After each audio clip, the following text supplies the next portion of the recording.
Past Charlie here to tell you about a few of our sponsors. Fantasy Grounds is our virtual tabletop of choice, providing us access to roles, tokens, maps, and more. You can try it today for free at fantasygrounds.com. While you're there, why not check out Fantasy Grounds Unity? World Anvil is a remarkable resource, whether you're a writer, GM, or player, organizing your campaign notes or building an entire world. Get forging today for free at worldanvil.com. And before we get into today's game, we'd like to shout out our friends at Andrews McMeel Publishing, who published the wonderful game Zweihander. If you haven't checked that out, you can catch it here on Wednesdays. We'd also like to mention Modifius, who manage and produce a wide range of RPGs. Whether you feel like being Dishonored, exploring a tale from the loop, or boldly going with Star Trek adventures, why not check out modifius.com.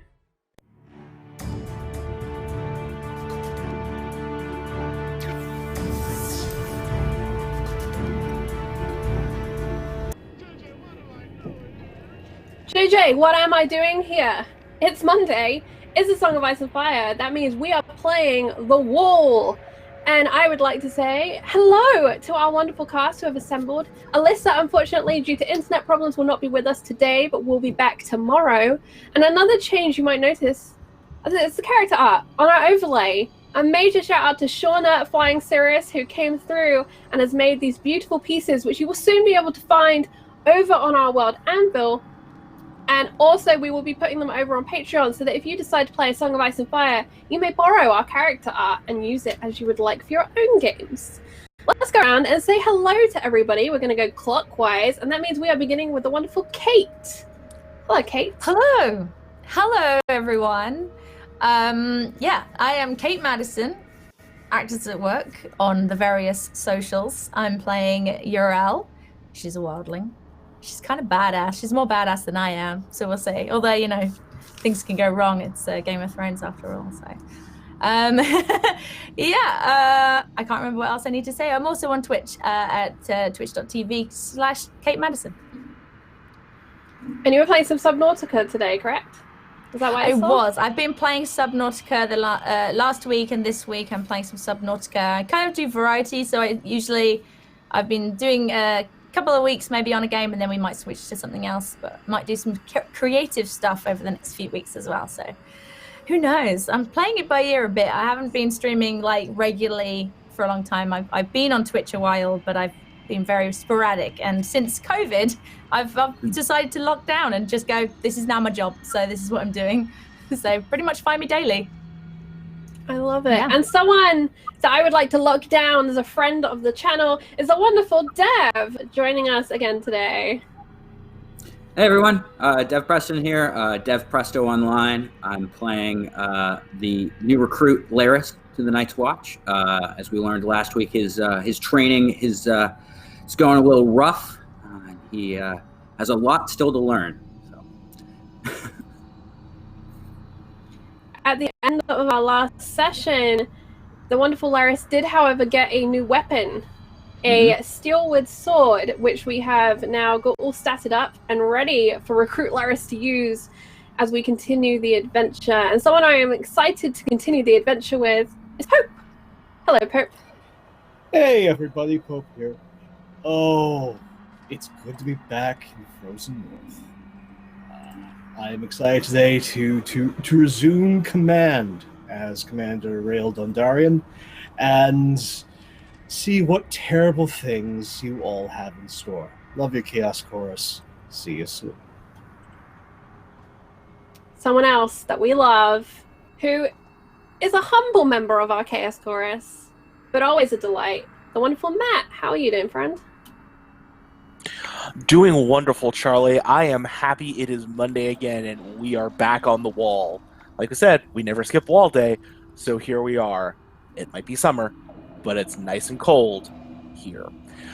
Sir Jarden Burke is ready for a hunt to go find his lost rangers. And we'll see what lurks out in the woods, just a bit north of Giant's Chair. Back to you, Charlie. Just a bit north, indeed. Find out a little bit more of Giant's Chair. We do, of course, have our Wild Anvil, where I've produced a timeline for the History of Giants chair, which is basically our session 0. And just today, I added a timeline for the clan between the river and sky, also known as the Sky Watchers if you are a crow. So if you want to find out a little bit more about the lore we have developed for these wonderful individuals, you can go over to our partners and check that out. We are currently at 13 retweets. At 20, we unlock a boon for the players, so please keep hitting that retweet button and letting people know we're live. Don't forget, you can also interact by clipping and donating. The options down below and in the chat for those donations. I think without further ado, it is time for us to pan across Westeros, all the way from the Crown Lands through the north, the two gifts, to the wall, and then beyond. We'll see you in a moment.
The snow melts, and now my watch begins. It shall not end until my death. My man is dead. Our brood as well. I will bear no more children. I shall live and fight until my own star falls. Rivers freeze and thaw. Stars shine and fall, and between them we stand. I am the eyes in the darkness. I am the watcher of the skies, the guard of Death Hollow, the protector of those who cannot fight. I stand amongst giants. I pledge my life to the clan for this night and all the nights to come.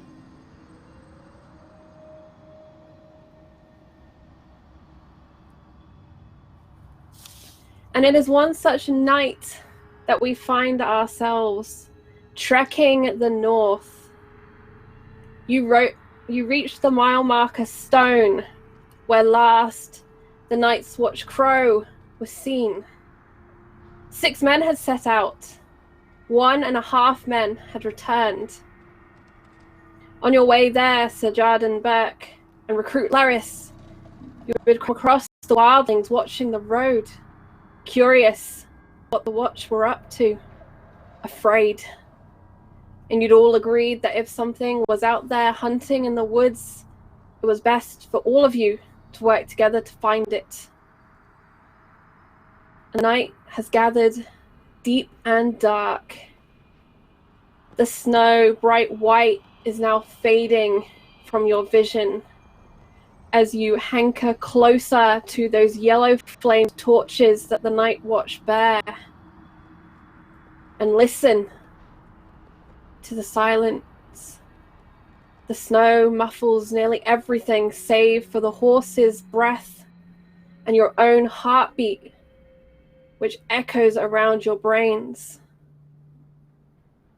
Sir Jarden, you've taken the lead. What is your command?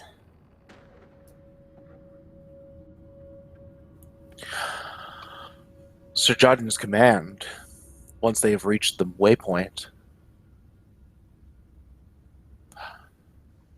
there are multiple paths leading off of this area, correct? Yes, there's one which goes north east, one that goes northeast, And there's one that's like a hard west, which basically runs kind of adjacent to the wall behind you to the south. There are, of course, hunter trails around here and other things, but those are the more well-trodden paths around the stone. He'll wheel his horse around and kind of do a stock of who's there. And he'll essentially split the group up into essentially probably a pair of rangers and a pair of builders each, and send the groups to each search the paths. That way, if they have to send somebody as a runner back to find the others, they aren't leaving anybody alone necessarily.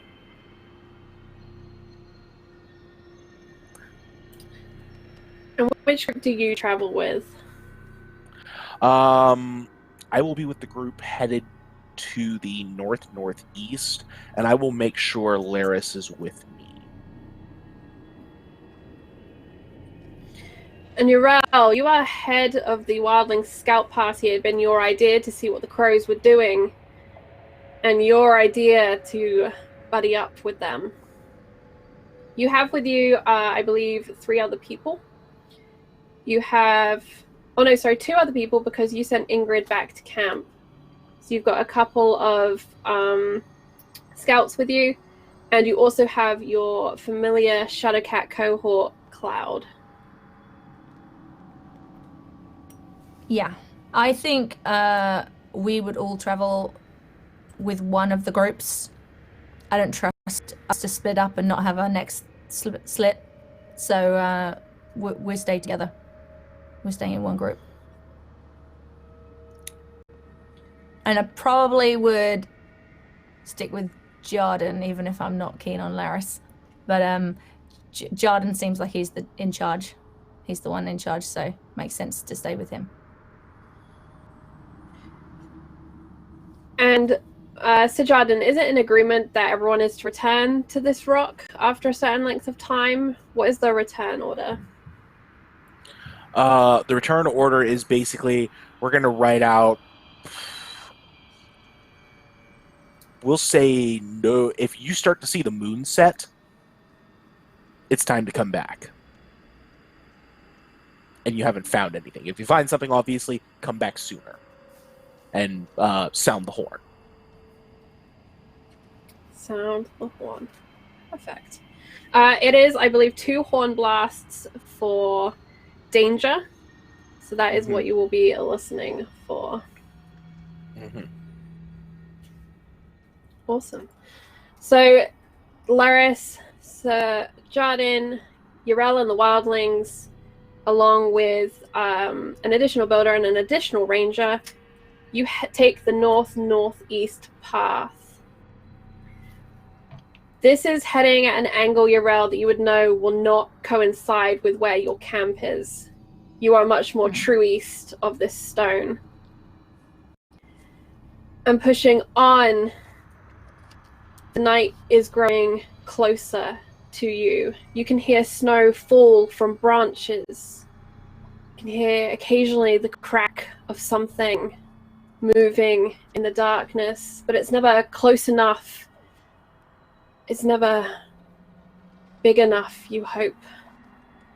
For whatever it is out here managed to tear the limbs from a man quick enough that his partner did not see. Quick enough to leave no track nor trace. And so you begin.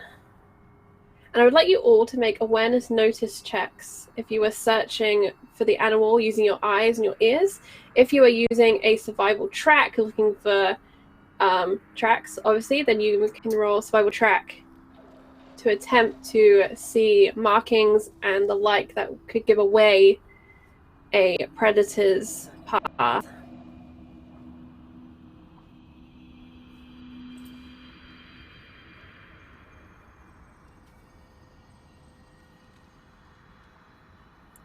Got a 16 on the roll.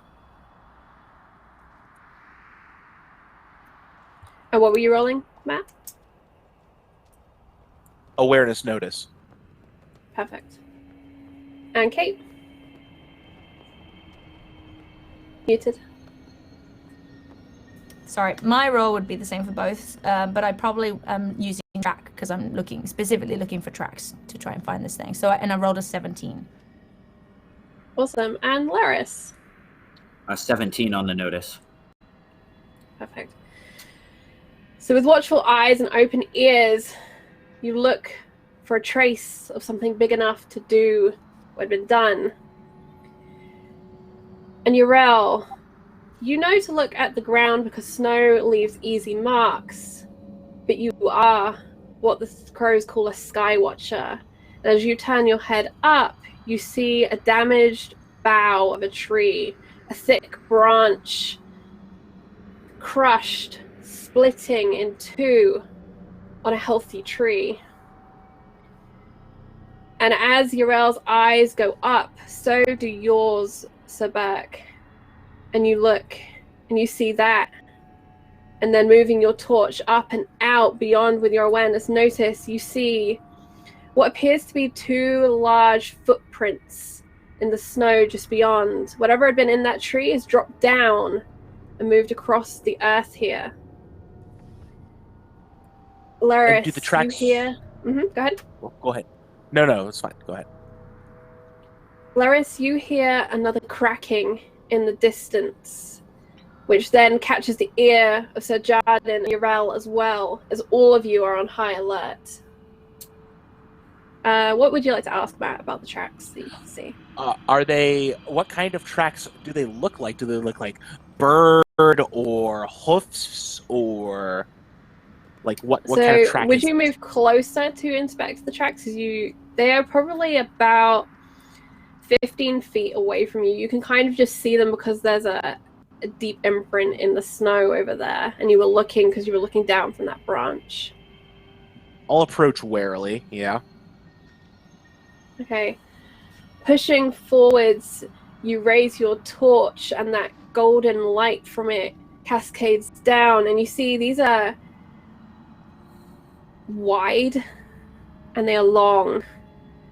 There's not the claws that you'd expect for a bear, but it's not a boot print of a man either. It's somewhere between those two, but what it is, you cannot figure out. It's certainly not a bird. Certainly something more mammalian, but what exactly, you're not sure. Curious. And then there was a noise that we heard? Yes, up ahead, probably 30 feet, you would estimate. It's hard to tell with sound that bounces off of trees and dampened by snow. There's another crack of a tree branch snapping. I think we're closing in on it. Let's go forward. And he'll direct everyone to move onwards, unless somebody has something else they need to do here.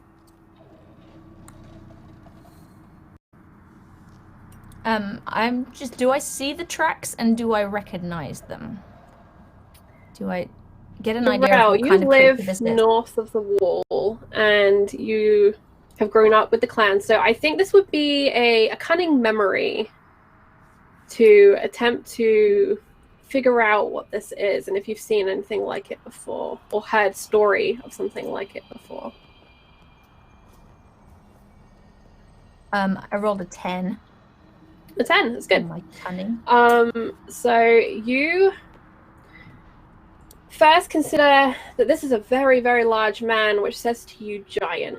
But there has been no giant this far south for a long, long time. And the shape of it, it doesn't seem quite right. It doesn't seem quite almost human enough to be a giant. And there's certainly no wrappings which you'd expect on a giant's feet to protect it from the snow. You have heard stories of many dark things from many dark places. And you are certain this is not a bear. Whatever this is, you suspect it is of other origin. A corruption of something natural. not just a normal beast. I think my pace slows as I kind of and I kind of communicate to the other clan, the members at least, that this is not a normal hunt and to be on alert kind of thing. They already are, but I think they'd notice my reaction to it. I'm not going to specifically say anything, but because I obviously don't know what it is. And the problem with a hunt with crows, if they like to rely on their light and they got their damn horses. Whatever that thing is, it's long gone now. Heard us coming, saw us coming. Yeah. Well, it's either gone or it's waiting to pounce.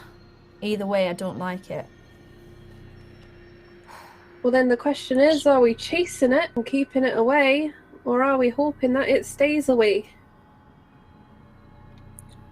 If it killed Watchmen, you think it's going to be deterred by a little bit of torchlight?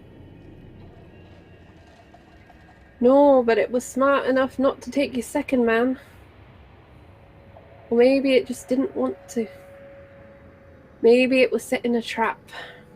Trap for little crows.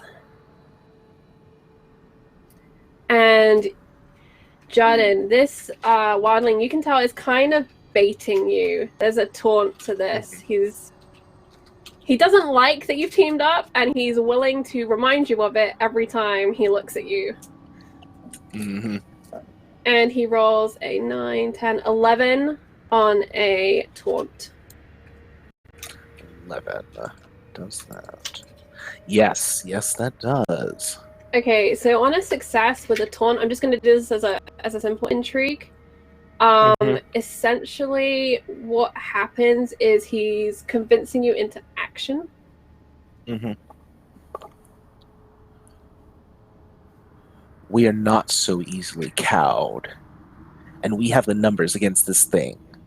One lone green watchman getting ripped asunder is one thing. A whole party is quite another. We ride. And he will move forward, and then he'll look back to one of the other builder, and as he moves forward, head back to the rock, blow twice. It appears we found our quarry. Yes, Sir Burke, I will do this. Good man. And he turns his horse around, pushes it back towards the rock. You've been probably tracking for about 2 to 3 hours, just for context. We kind of skipped over some of your hunt to get to the interesting bit. So you are bitterly cold by this point. Even though summer is here, it doesn't make it much warmer at night. And even with heavy furs, you can feel it pulling at the tip of your nose and those fingers and toes in boots and gloves. All the more reason to get moving. Get to the fight where we can warm our blood. Can we still see the tracks? Are we still following tracks? Or have we lost them? So you follow along the tracks cautiously. I'm going to say, for the sake of this, you can't really stealth because you have the horses and the torches still, so there's just no way you can sneak unless you separate away from that core group. But following the tracks, you see there's 3 or 4 sets, and this thing has a wide gate, or it's jumping. It's hard to tell, even for an experienced tracker. I'm just going to take your previous roll for tracking. And then Did you say 3 or 4? Does it? So it looks like a group of them, not just one. No, it looks as if it's taken 3 or 4 steps. Steps. 3 or Okay, 4 sorry. pieces. Yep. And then the tracks disappear. There are no more beyond. And looking up before you, you can see another of those large trees. And it's a great alpine spruce with lots of branches. And you can see damage to these branches where this creature, whatever it is, has been large enough to kind of pull through it and away. But this is a very tall tree, and you cannot see the top. My eyes have Still want to drifted. follow? It went up into the tree. Looks like it. How good a climber are you, Crow? Can you fly? I'm not the climber here, and he'll look very pointedly towards Laris.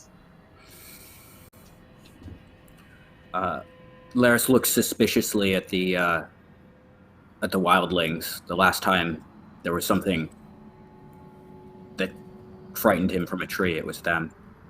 He thinks that they might know something he doesn't. Laris, I would like you to make a read target roll as you try and figure out if they are hiding something from you. So this is if I bring up our cheat sheet, which you can get if you're on our Patreon.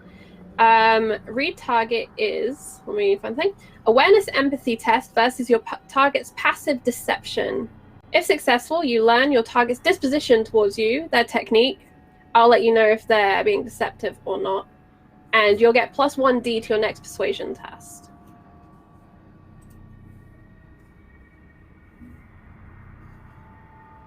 That is a 17. You eye the wildlings, and there's a sense that they are definitely communicating things between them. They have a shared knowledge of something. And they are also afraid. You can tell by just their general stance, they are alert, and they are actively looking and watching. And they defer to Urel.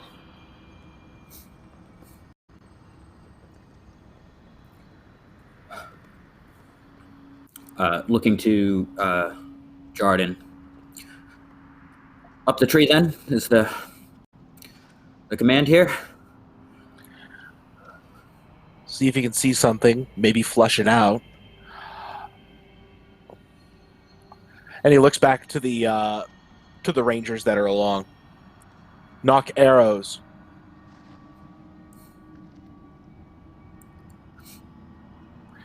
Yes, And they answer you. Yep. Do you have any idea what this thing might be? Full glance to the wildlings again.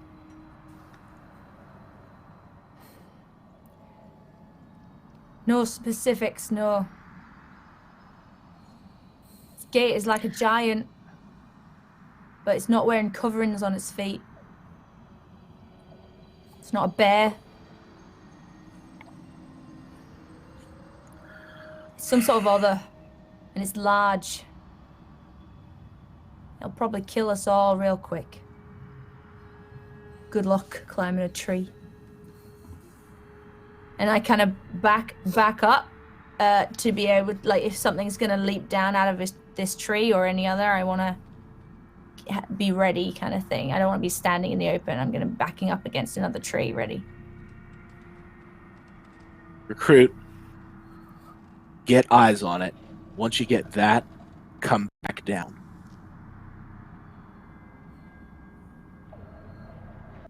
All right.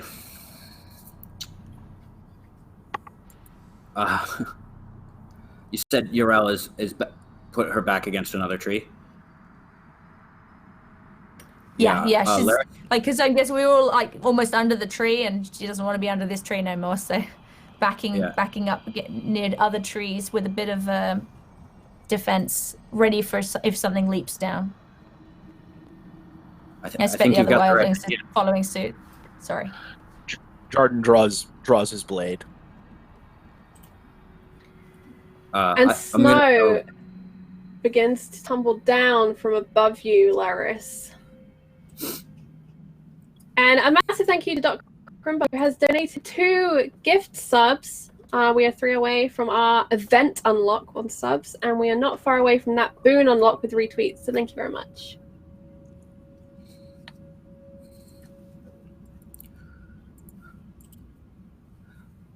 I'm going to go climb the tree that I think Urel's got the right idea. I'm going to go climb the tree that she's nearest.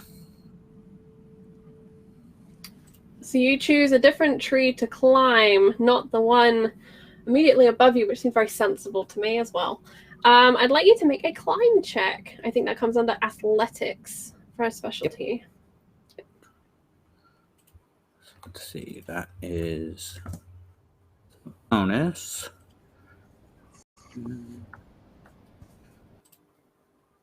13. On a 13, this pine is bristly and sharp.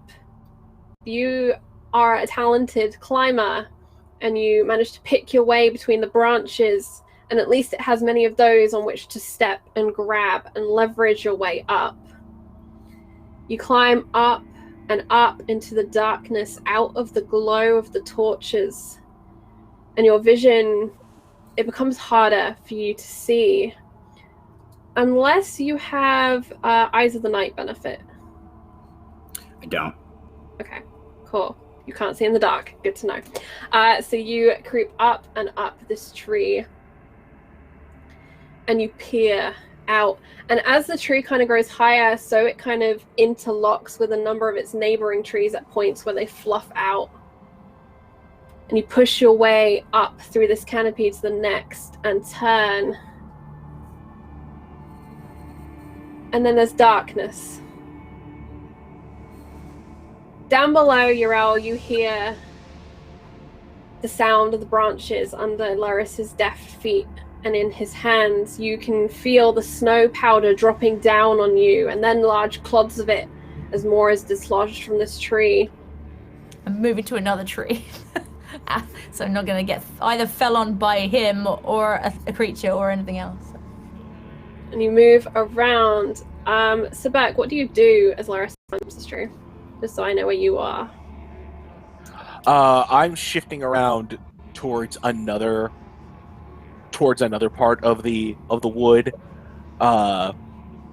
different from Uriel, but also not under either of the two trees, to kind of not give whatever this is like a clumped up set of targets, essentially. And I'm making sure the rangers are also spread as well, so that way we've got several different avenues blocked off, or if it goes for somebody, it only gets one person. Okay, so I will say And I'm waiting between for you, Larry. you have 2 torches, Mm-hmm. because you don't need more than that in a group of 6 in general. Sure. You probably have another torch in your pack that you could light if you'd like. So you would have 3 torches. But if not, how would you like to divide those torches up? Do you take one with you, or do you leave it with the core group? Or not the core group, but the more central area? I will leave one in the central area and take one with... You know what? The rangers need it more than I do in this case, so I'll let them take it. Okay.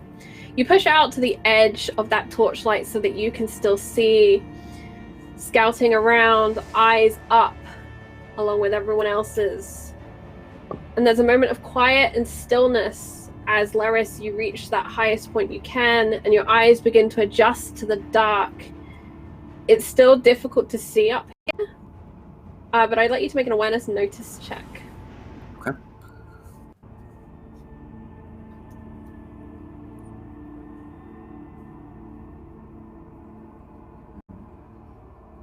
At 19. You cling to the tree, turning back over your shoulder to look at your target. And there, amongst the branches, you see the white of something. And then it leans forwards, and a skull, simian skull, seems to emerge. And its jaw distends, and you can see these 2 huge upper fangs and 2 huge larger fangs, and there's a deep grumbling growl at the back of its throat. And it watches for a second, and now is your time to react if you would like to react. Yeah, I think he's gonna scramble down the tree. Okay. So this is going to be much more difficult than climbing up it, because you're doing it in a hurry and you were trying to descend without having any climbing equipment going on particularly. So I'd like you to make I'm going to call this an athletics climb, even though it's in reverse, Mm-hmm. as you are climbing down. And this is going to be a difficult check to make it down safely. We are looking for a 12. 18. 18. You kind of scuff your way down this tree, dislodging, cracking branches. It's not graceful, but you manage not to fall more than 2 or 3 feet as you hop and climb, and you kind of rotate around the tree to get away from this creature. And as you kind of drop the first 3 feet and begin to scramble around, there's a whoosh of air as you sense it was about to make a grab for you, and you narrowly missed whatever long arm was coming in your direction. Down below, you hear the scrabble of Laris, and then you hear the roar. It's a guttural sound of a beast in hunt. I think he's And- flushed it out. I'd like you all Pretty to roll sure. an initiative for me. So this is based on your agility. Agility and quickness is the bonus.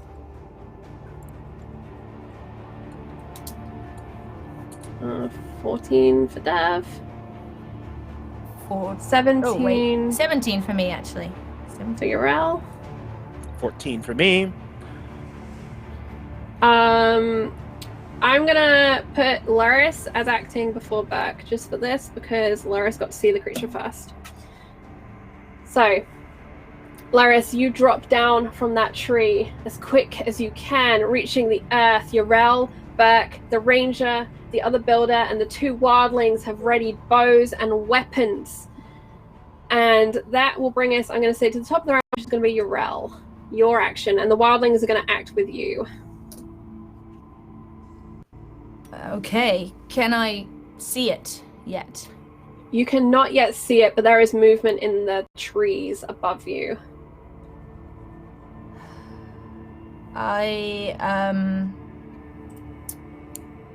Right, first little combat. I'm just looking at the cheat sheet. I would like,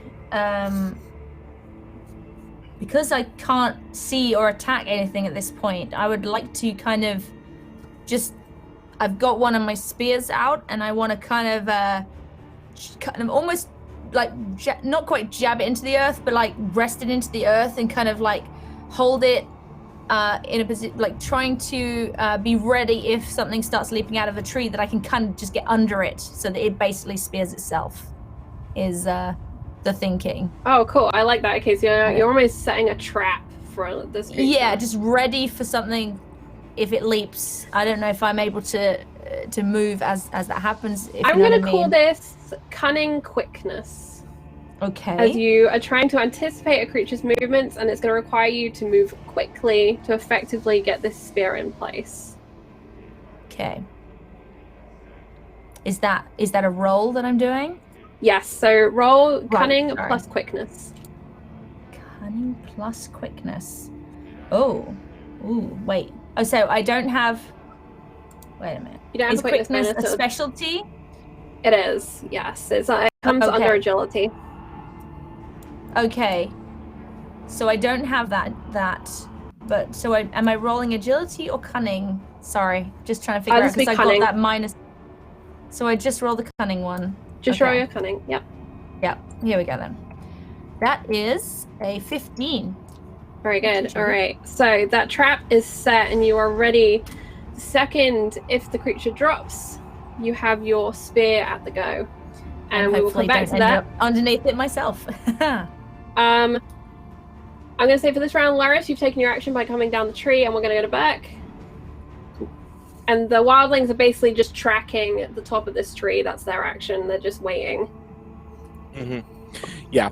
Burke will wheel around, seeing where Laris had gone up and where he's coming down, and essentially readies a charge.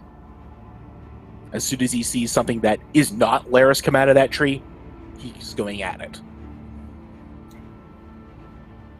The rangers bunker down, ready, low to the ground, trying to make themselves a difficult target to be landed on by whatever is in that tree, and you all wait with bated breaths. And there's a crash up and to the right of you. The creature has moved to a different tree, and you can hear it climbing down. Yrel, you track around with your weapon, scooting under the dark base of the tree. You trust your gut, the old gods, and all of your experience, and thrust up with that spear as the creature comes down. And I would like you to tell me your damage with your spear, as the creature haplessly doesn't prepare for Yrel. My spear damage will be a... Oh wait, am I rolling or just damage? So because it's the 3 times success, but I don't know what Just my success damage. is. Okay, so your base is 3. That's just what I needed to know. And you rolled a 3. 15 on your cunning. I get you, yes. So its defenses. Okay, so you will be on 2 degrees of success. Okay, so that's 2 6 times damage. 3 is 6. And Nice. some of that will be absorbed by the armor. But that's very nice. Did you roll any 6s on your cunning? roll? Just out of My curiosity. 15, yeah, there were 2 6s in the 15. Okay, I'm gonna let that be a crit because I think that's super cool that you went around and you let the 8 fall in it. So if we get the 2 crits, 2 6s, it's a vulnerable hit. Permanently reduce your opponent's DR by... Oh wait, that's the wrong table. That's the intrigue one. It's The a powerful critical hit, hit. here we go, 2, is reduce your opponent's AR by 1 until repaired.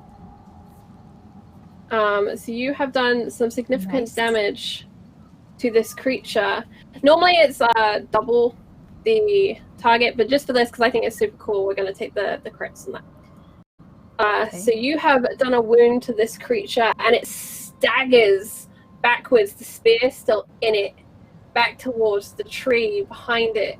And you get a better look at it now, and you see those great fangs in its mouth, and it's a white bone skull head, but its body is covered by fur, dense, thick fur. It's so dense, in fact, that you can't really see the blood from where that spear has gone into it, but it has gone into it a good 2-3 inches into this creature's body. And so it wrenches the spear out of my hand, and I'm going to roll away from it and pull out one of my axes and just stare at this thing. Have I seen anything like this before, out of interest, do you think? Is this new? I think this is new to you. So You've I had... couldn't track it, so actually it makes sense. Yeah. But I actually have never seen this. This is something, yeah, you definitely haven't seen this thing before. You don't remember a specific story about this creature. But it doesn't really shock you that something that's horrific lives in the woods either. No, yeah, absolutely. It's just like, oh, I thought I'd seen everything, but no, there's more. There's always something new. All right, Okay. and now Nature is going to roll.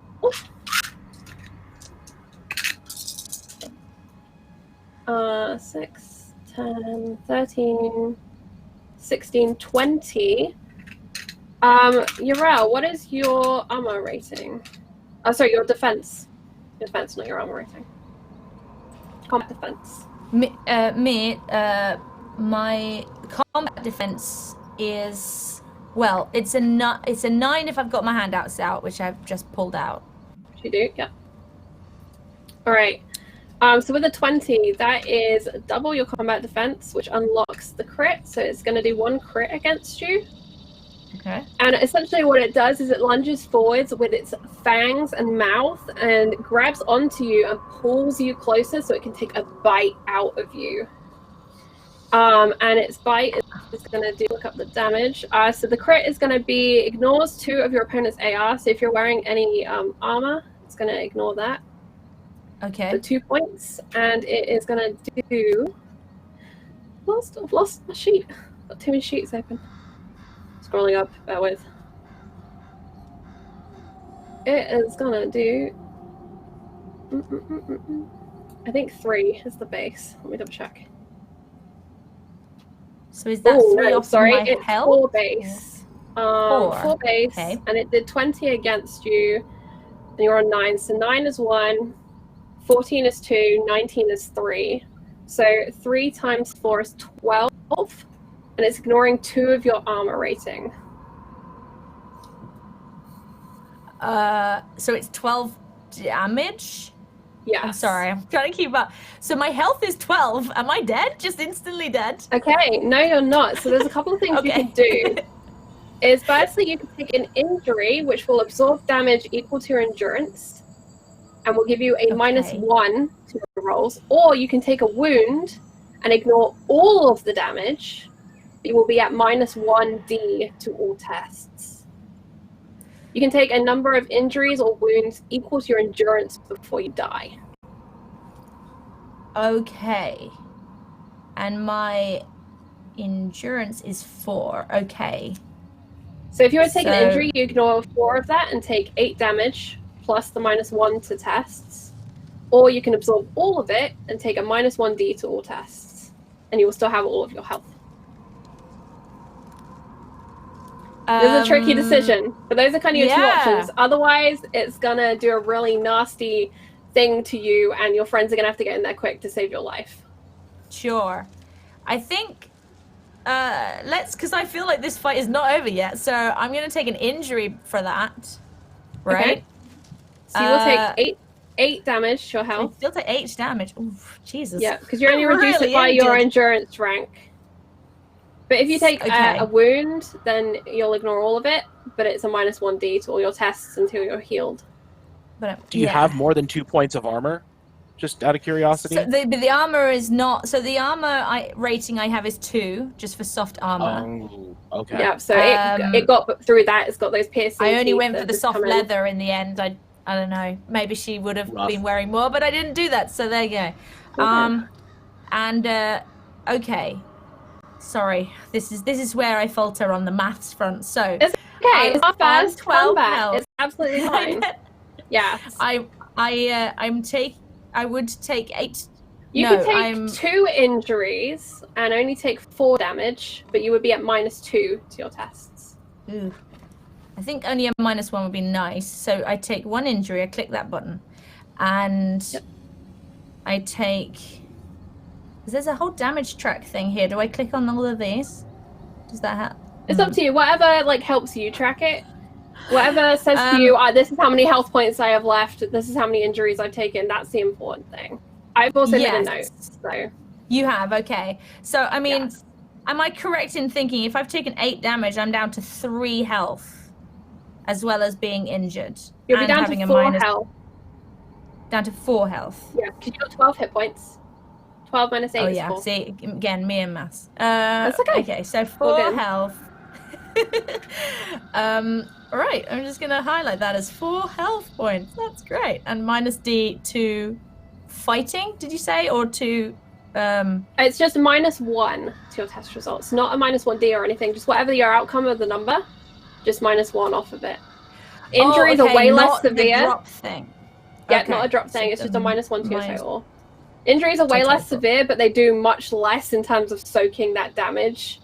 Yes. And obviously being on only 4 health is not a great place to be. But injuries can be healed relatively quickly, luckily. So you feel this creature's incisors basically, it grabs you by the arm, yanks you forward, it grabs the arm with the axe, because, it grabs the danger like a knife fighter, pulls it towards itself, and you feel its incisors just grab onto your shoulder, and it rips, and it pulls, and it struggles, and it pulls its head back, and there's another one of those cries, another one of those roars, and you feel it rattle in your bones, and its face is now flecked with the blood from and I'm right body. there. I'm and my turn is over it, so I can't do anything cool. Yeah, right.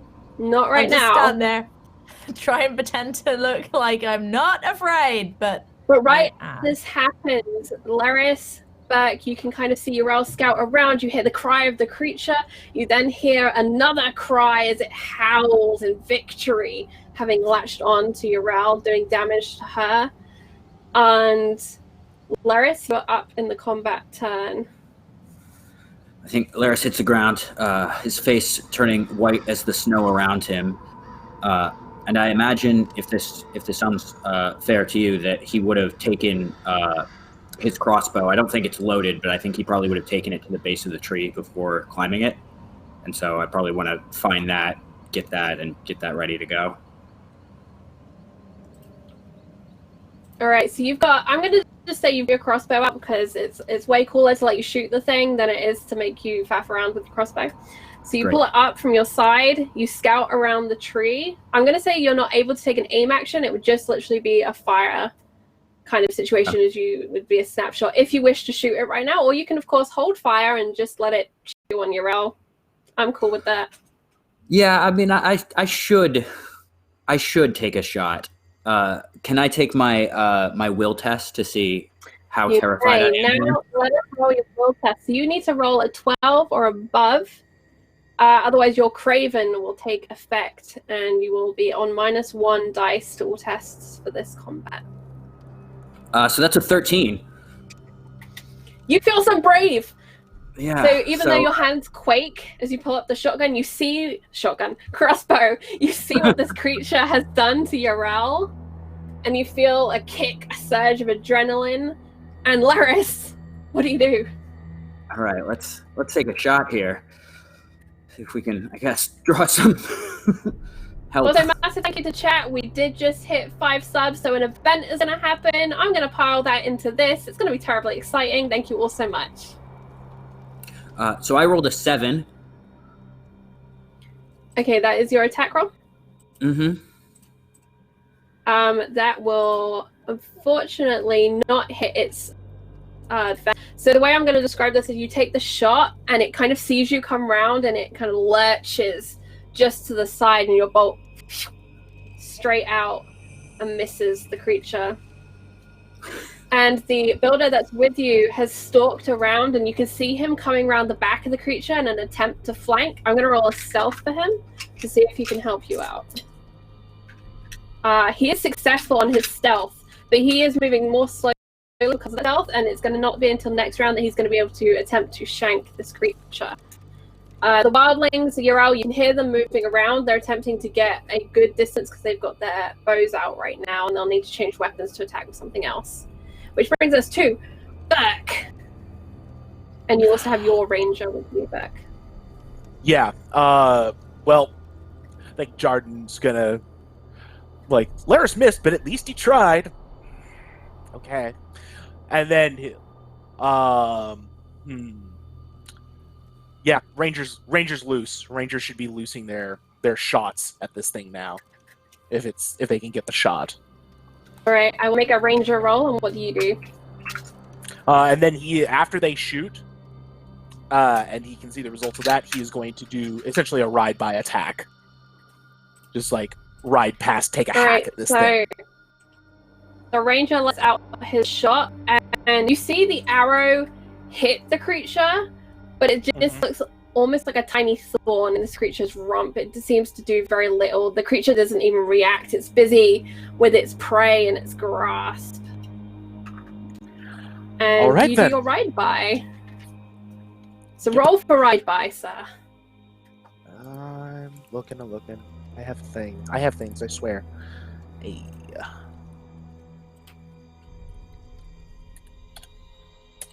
Just going to update the retweets while you make your roll.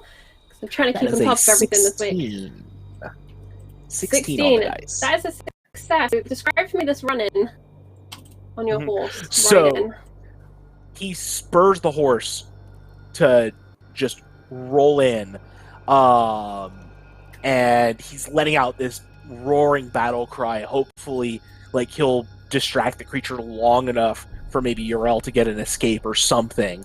If he doesn't outright kill it, which really what he's really hoping for in this case. And as the horse gallops past, he swings down hard with the blade at this creature's unprotected back, hoping that he'll just bite into its hide and hew it through to its terrible heart. Okay, you come wheeling round and you just about cut off the builder and the wildlings on their approach as you move through with speed. It's 1 degree of success on a 16. Oh, I mean, that's something at least. That is it's going to be 2. 5. It's going to be 5 damage. Okay. Let me check. Okay. Oh, wait. Noted. I forgot. Hold on. Okay. I forgot. I have the blood of Andals. I get to re-roll one of my fighting die. Ooh, So I okay, can reroll that 3. Get a Or one better of the twos. result. Roll D 1d6. Drop 0. We go fishing for crits. Just enough for the 17. There you go. So that's 2 degrees. So that is 10 total. Mm-hmm. So that'll make it better. It does. And it does math really quickly. Okay. So you come along and you slash into this thing, and you can see the exposure of flesh and muscle as you've slashed across this thing, and you ride around, moving out of the way of the other approaching combatants. It is still alive, but you have definitely done it a grievous type injury. And Good. that brings us to the top of the round. Oh, go ahead. I was going to say he's going to wheel around and get ready for another one as we come back up. You wheel around, remembering your jousting days, lining up for another tilt at the tilt, and that brings us to Yrel at the top of the round. You can feel all of your companions kind of pushing in. There's a fierce melee developing as a horse gallops by. Arrows are whizzing past you, but this creature's breath is there in your face. You can smell your own blood and sweat. And you have your hand axe. That arm is free for you to use, but that is, just for the head cannon, like, that is your injured arm. That is the arm that he went for a bite for. You know, I've just remembered the thing that we just spotted before the stream started, which is my shadow cat gives me a +1 to fighting, and I didn't do it. You know what? My fault. I would like you to do. I'd like you to roll for Cloud, as Cloud is going to take a launching attack at the creature upon you.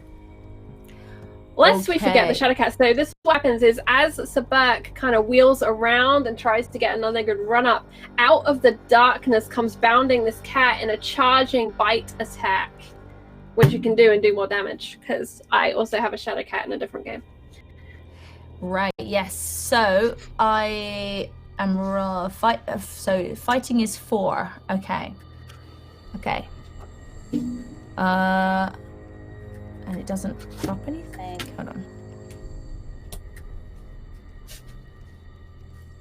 Just gonna check it for you. 220, come to me. Alright, so for the leaping charge, you can make 2 attacks. One with its claws, one with its bite. For the bite and for the claws, you're gonna roll 4d. There are no bonus dice to it. No. Okay, so I just rolled one of those, and I got a 13. Okay. For I get for say the bite. Awesome. Yep. And then just roll the claws. We'll just do both, and then we'll go from there. Yeah. Okay. Because Cloud is just here to rend and tear and ruin. Oh, 18 on the claws. So this is what I imagine happens. It does the classic cat thing of running in, and it latches on with its mouth, and then the front and back claws come up to really rend at this creature's flesh. And you see her kick with her feet, and it claws in. I seem to remember the bite does. Is it the bite does 4 and the claws do 5, or is it the other way around? Yeah, no, bite is 4, claws are 5. All right, so the bite goes in, and that doesn't seem to do much damage, but it's effective in latching into this creature. And then the claws come in, and you see those deep, dark ribbons matting up the fur and flesh of this creature. And it turns to attempt to shake the Shadowcat off. Now it's your turn, as it's trying to get rid of Cloud, who is now jumping it and tearing at it. Okay. Could I possibly try to grab the spear that is still sticking in it, pull it out and push it back in, basically? Or maybe not even pull it out, actually. Just push. Grab it and just try and push further in, I guess, maybe. I love this idea. Yeah, maybe a fighting spears. Okay. So, but this time, I will remember that Cloud is there, so I can actually roll 6 and drop 2, right? That's correct. That is, it's not amazing, but it's a 16. And then -1 because of your injury, so it's a 15. That is true, 15. Yes. That wasn't me correcting. That was more me reminding you. No, that's good. Yeah, that's fine. Yes. On a 15, that is a degree of success. Okay, so that is just 3 then. If it's 3 times 1, is that, or is it 3 times 2? 3 times 1. 3 times 1. You are correct. All right. Okay. You push it in, but there's a lot of resistance to this creature. Fat, muscle, rib cage, things like that. You feel a little bit. I have less strength at this point, having just been mauled in the shoulder. Yeah. And you feel it suddenly, but then around you, an echo of that howl it had let out before. Somewhere in the distance, something is replying to this creature. It's not immediately upon you. It's hard to gauge distance, but it is calling back. And the creature snarls at you, at Cloud, at the approaching enemies, as it is being ravaged by you all. There's another! Let me just shout that out. And that brings us to, the Wildling is going to come in and come and back you up. Let's make an attack for the Wildling.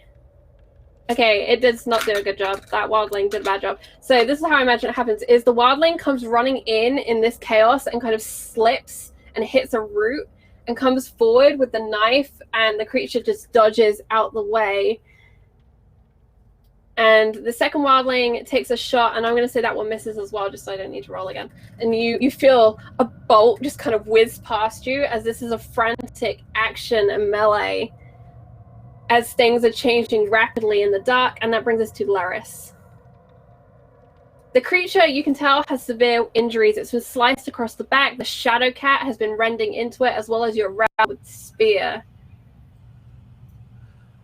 With his deft hands feature, Laris is able to reload his crossbow in a flash, and I'd like to aim and take another shot. Do it. So the aim gives me a +1 bonus, is that right? I believe so.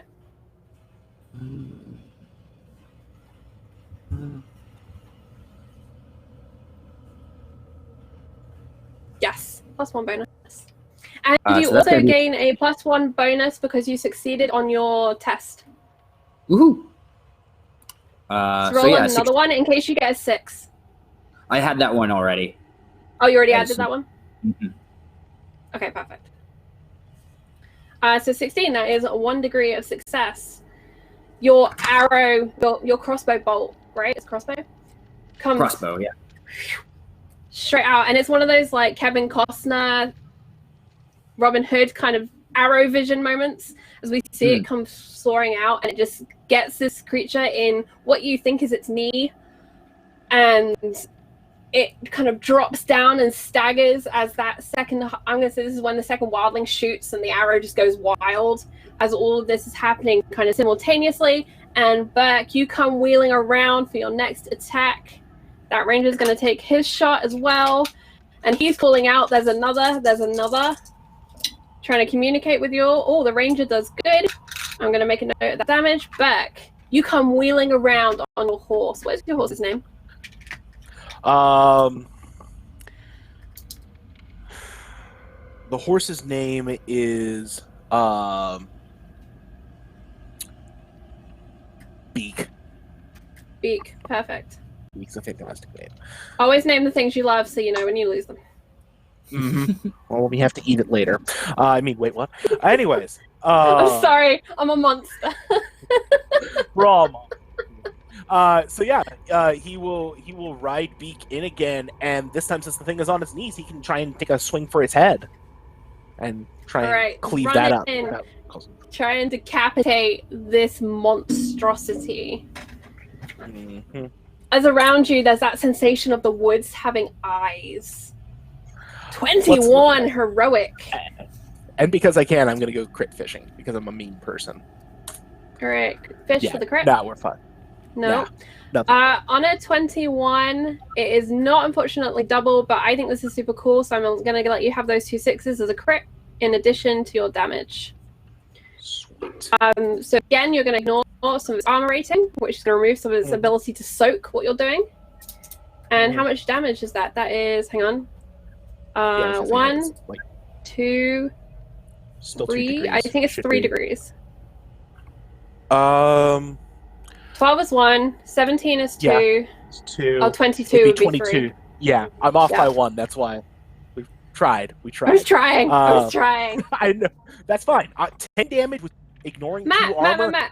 Okay, for once, just because I'm kind, roll one of your bonus dice now after you've done it, one of your extra keep dice from chat, because I know chat are going to really want you to decapitate this thing. That's true. It's so true. Thank you, chat, for lovely, lovely, lovely things. Hey, a 2! Wait, still... No, it's not quite No, enough. that adds. It adds. It's not a bonus dice. Oh. It adds. Oh, it's a free test die, right. Hey! That's why I was guaranteeing you your extra degree of success, essentially. Thank you, Charlie. Thank you very much, chat, for that. I'm going to take that off. Normally we call it beforehand, but you know what? I really want you to decapitate this thing. Tell me how much damage that is. That is with 3 degrees of success up to a 15. That is more than enough to kill it. It can't take any more wounds. It has been trying. Describe for me the swing. So he is riding back in, and he's got this look of determination that really hasn't been on his face probably since that battle, since that fight with the Wildlings. And like, if Laris is looking, he sees that look, and it's just that thing of, oh, it's gonna die. There is no other option at this point. And he swings the blade wide. It passes over Cloud's head and through this thing's neck, severing it, and it flies a little bit from the force of it in the moonlight, and you can kind of see the blood, and it spatters around, and its roar, its cry out to its fellows is cut short, drowned out by the thunder of hooves as he wheels around one more time and flicks the sword clean of blood. All right, I think We this need to is go super cool. now. Matt, so I'm going to say next time you are in combat, because you just had a remembrance of your glory, you can add a extra bonus dice to your roll. So make a note on your sheet that for your next combat roll, you have an additional bonus dice, because that was really cool, and I liked how it tied into your history. So this beast is dead. The cry goes out that you have to go. What do you all do? I wrench my spear free of it if I can, and jump. I feel like I probably sort of ended up pushing it over because the head fell off and it just went down. So I just stand up on top of it and yank that spear out and jump down and wave the other wildlings over because we have to go. There's others, and I'm just heading away from the cries in the night that we heard. Mm-hmm. We should fall back home. We don't want to lead it home. We take a Where wide else we gonna berth. go? We are going home, but not straight there to lead it there. Take a wide berth. Take it back towards Don't us. leave tracks. Fine. We'll lead it back Not towards gonna us. argue with that. And follow him. Right. Laris, what do you do? The creature is felled. Take my crossbow and I think go to get on my horse, but take a note to say to the wildling that gifted me the sword. Still even, it seems. And sort of nod Keep down hold to of the that. sword. You need it.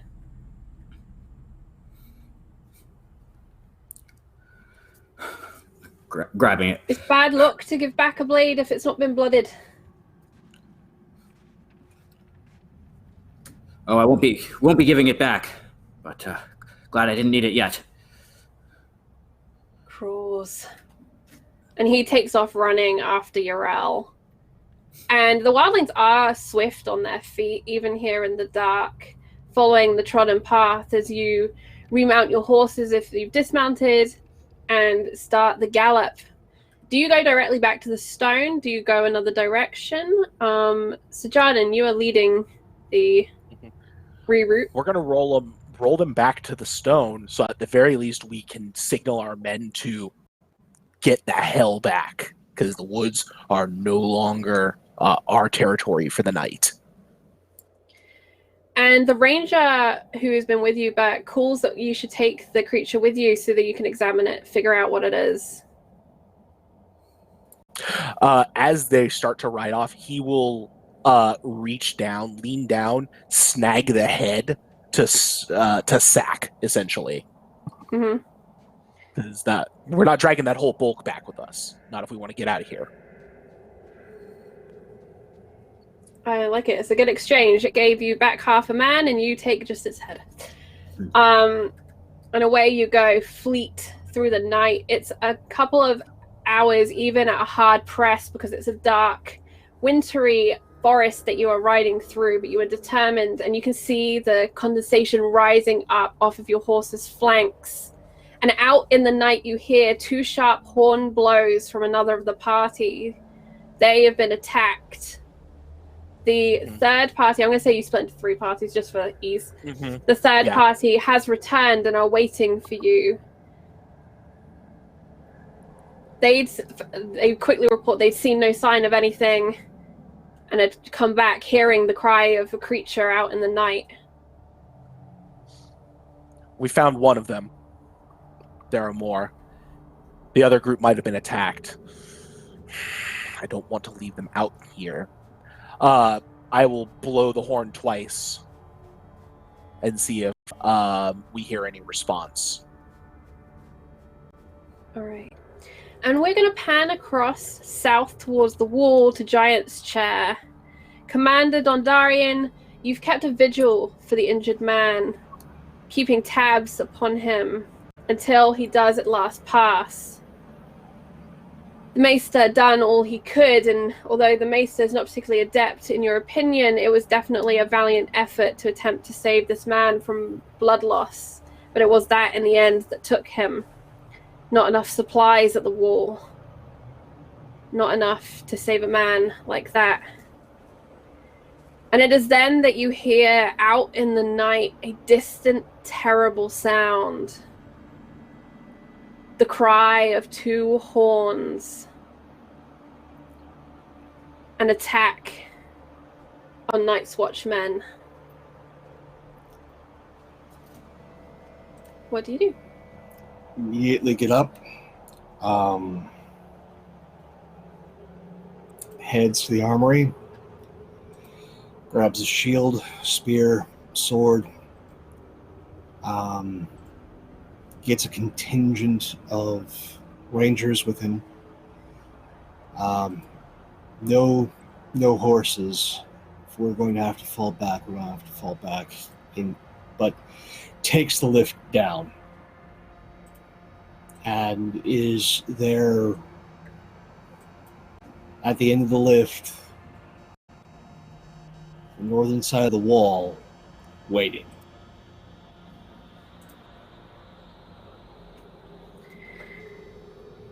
Back. It's a long, bated moment as you wait for a reply. And the horn blasts again twice. The Night's Watch are under attack. God damn it. God damn it. And we ride to their aid. And he'll head down the path that they went, or that the horn blast came from. The wildlings are relatively exhausted. They've been running through the night for miles. Mm-hmm. And it is much more difficult for them to rouse the energy to run. If they want to, they can head back towards Giant's Chair. But anybody with a horse better be following Berg. Urel, you're injured, you're tired, you're cold. What do you decide? You are the leader of the Wildlings tonight. When you what is Jordan doing if he's not heading to Giant's Chair? Sorry. You just said if you want to head to Giant's Chair, but the rest are following me. Are you doing a sort of merry chase kind of thing to like lead them? Well, his men that got split up are under attack. Oh, right. Yes. Sorry. So you're heading off to help them. He has to go and get them. Mm-hmm. Well, he doesn't have to go and get them, but he has to go and get them. Yeah, sure. I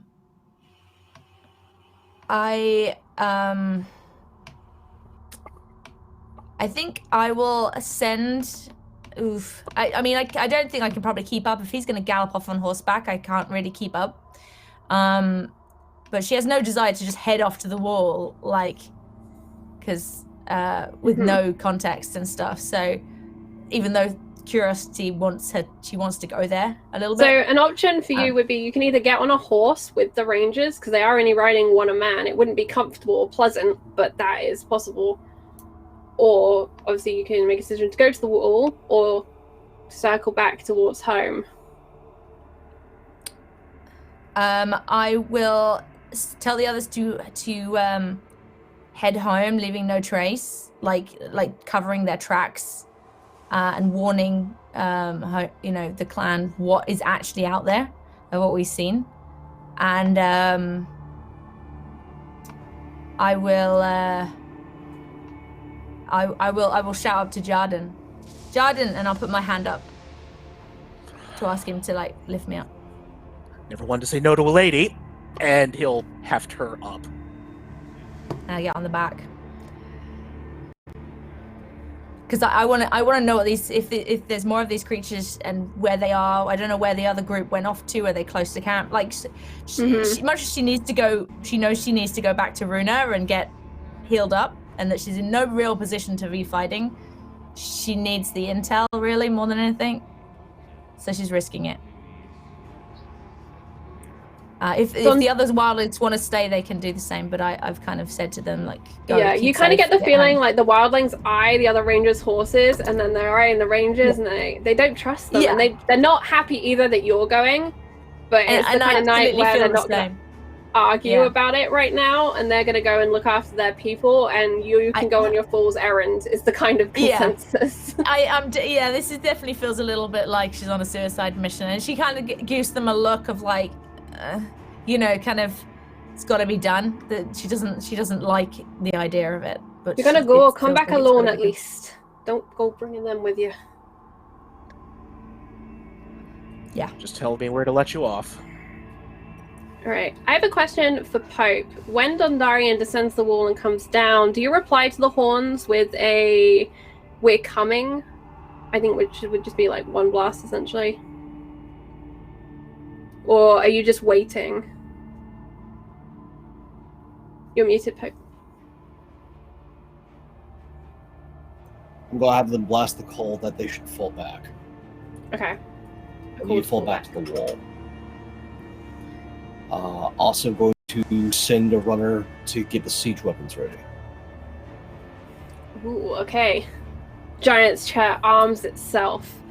As Urel climbs up behind you in the saddleback, you hear the call from the wall for Night's Watch to fall back. What do you do? Send one man back. So that way he can carry the tail at least. Laris, you are the co-leader on this mission. Do you have any input in this moment?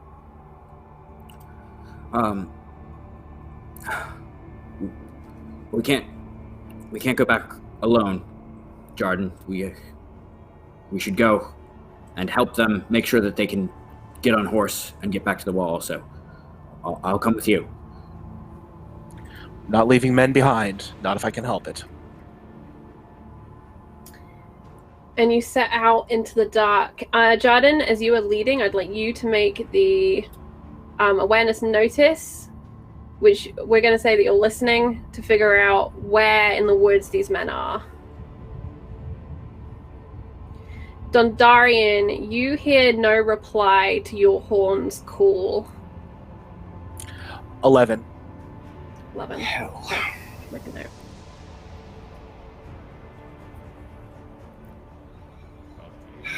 I don't like sending horses out. I still keep losing men.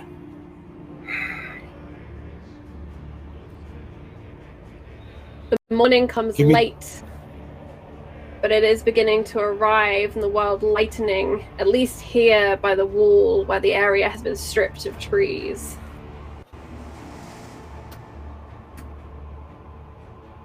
What do you decide, Pope? Give me the 2 fastest horses. And get me your best rider. We're riding out. Commander, you cannot ride. You should stay at the wall. That is your job. If this is as bad as I think it is, I need to put my own eyes on it. Something tore a man in half. Something that people don't see. This is my first time fighting monsters. I need to know what's going on. Right now, everyone I send myself to go and give me answers keeps getting attacked. As you wish, Commander. I am sorry. I should not have questioned you. No, it's fine to question. Man needs to answer for his decisions. Have the Maester write to Castle Black. We are in need of aid. Alright. And so we see you, and it's one of the new recruits, a Dornishman, who will ride with you as the fastest rider. This is someone who has a reputation for riding horses and isn't quiet about it, but he is quiet as you ride across the snow field towards the forest. Jarden, Yarel, and Laris, along with the others of the patrol, you push through the woods. In places you split as you attempt to follow the echoes, the cracks, and the cries in the dark. But you find yourself going in circles in the labyrinth of the forest. And Laris, you are separated from the others. You can hear them moving around you, so you know you're not completely alone. But you come to a stop in front of a terrible and twisted tree. Its form seems to have a face, and blood seems to weep from its eyes and mouth as it screams at you in silent protest. Laris, remind me, where are you from in Westeros originally? Muted, Dev. I'm from the Stormlands between Cape Wrath and the Rainwood. Right. The only other time you have seen a tree like this was when you swore your oath in the old way. You knew the stories of swearing before a weirwood tree, and you made sure that was your experience when you'd come to the wall. And now you find yourself in front of another. It's a strange kind of a tree with these dark wine red petals and a white beech bark, and that face screams at you.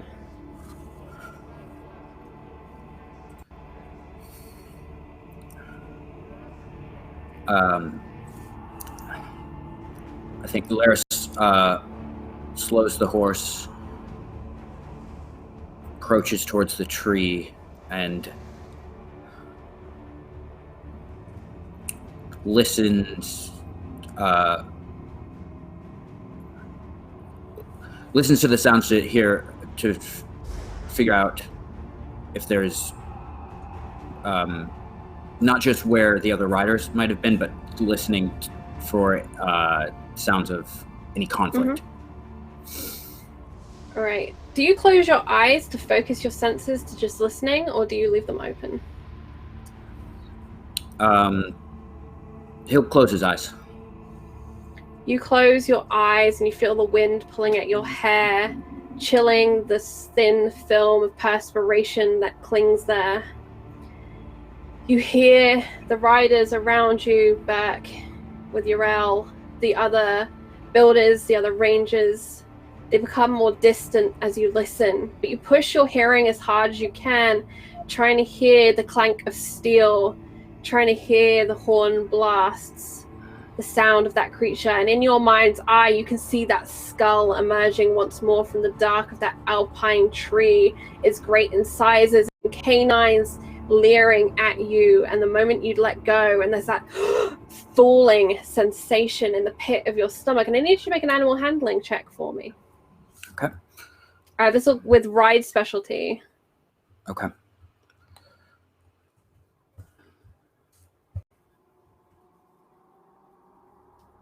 Six. You are thrown from your horse as it rears up, and you fall into the bank of snow at the foot of this weirwood tree. And up in its branches, now cawing to you, 3 ravens sit in a murderous chorus, staring down.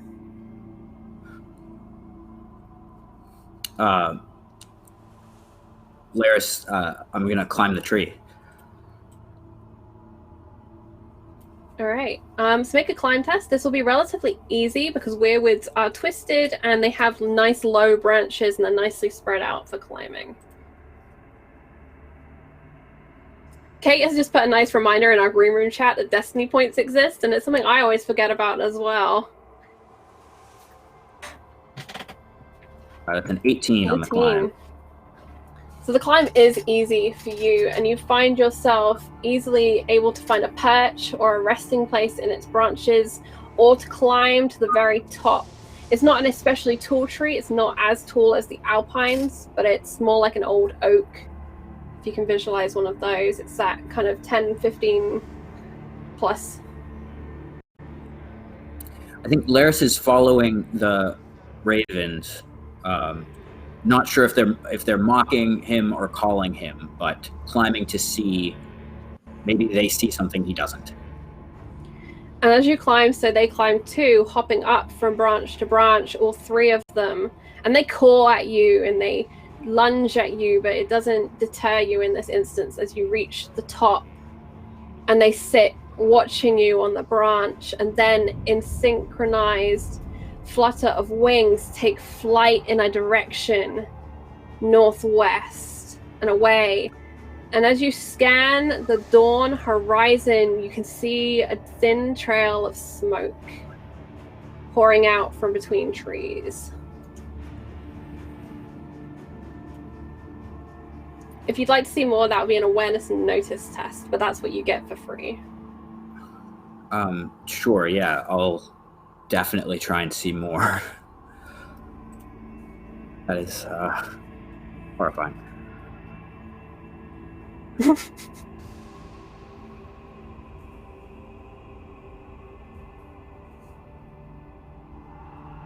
$15, very good. You peer down towards that smoke, and you can see the trees seem to shake and shiver as if the trees themselves were alive, as if they were moving. You suspect there are a number of creatures there in those trees. Those creatures, the only things big enough to shake isolated trees in that way. Northwest is where the attack is, and there is more than one creature there. You're certain just from the movement of these trees.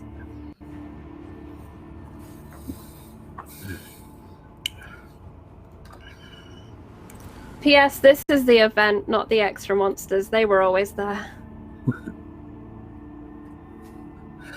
I think he says out loud to himself, there's no way that there will be any survivors. And hurries down the tree to try and mount the horse and call off Jarden. Okay, you can climb down the tree easy enough. I'd like you to make an animal handling charm check just to calm the horse, who is still there but is pacing and is a little spooked by the situation. 9. A 9, that's a success. You approach the horse and calm it enough so that you can mount up and catch up to Sajardin. And that's what we'll cut to as you come bursting through the woods on your horse, catching up to Beak, Burke, and Urel.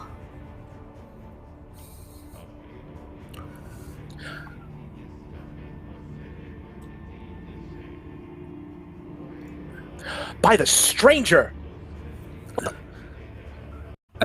I found them. They're to the northwest, but there's too many of them. I don't think that we'll be able to help.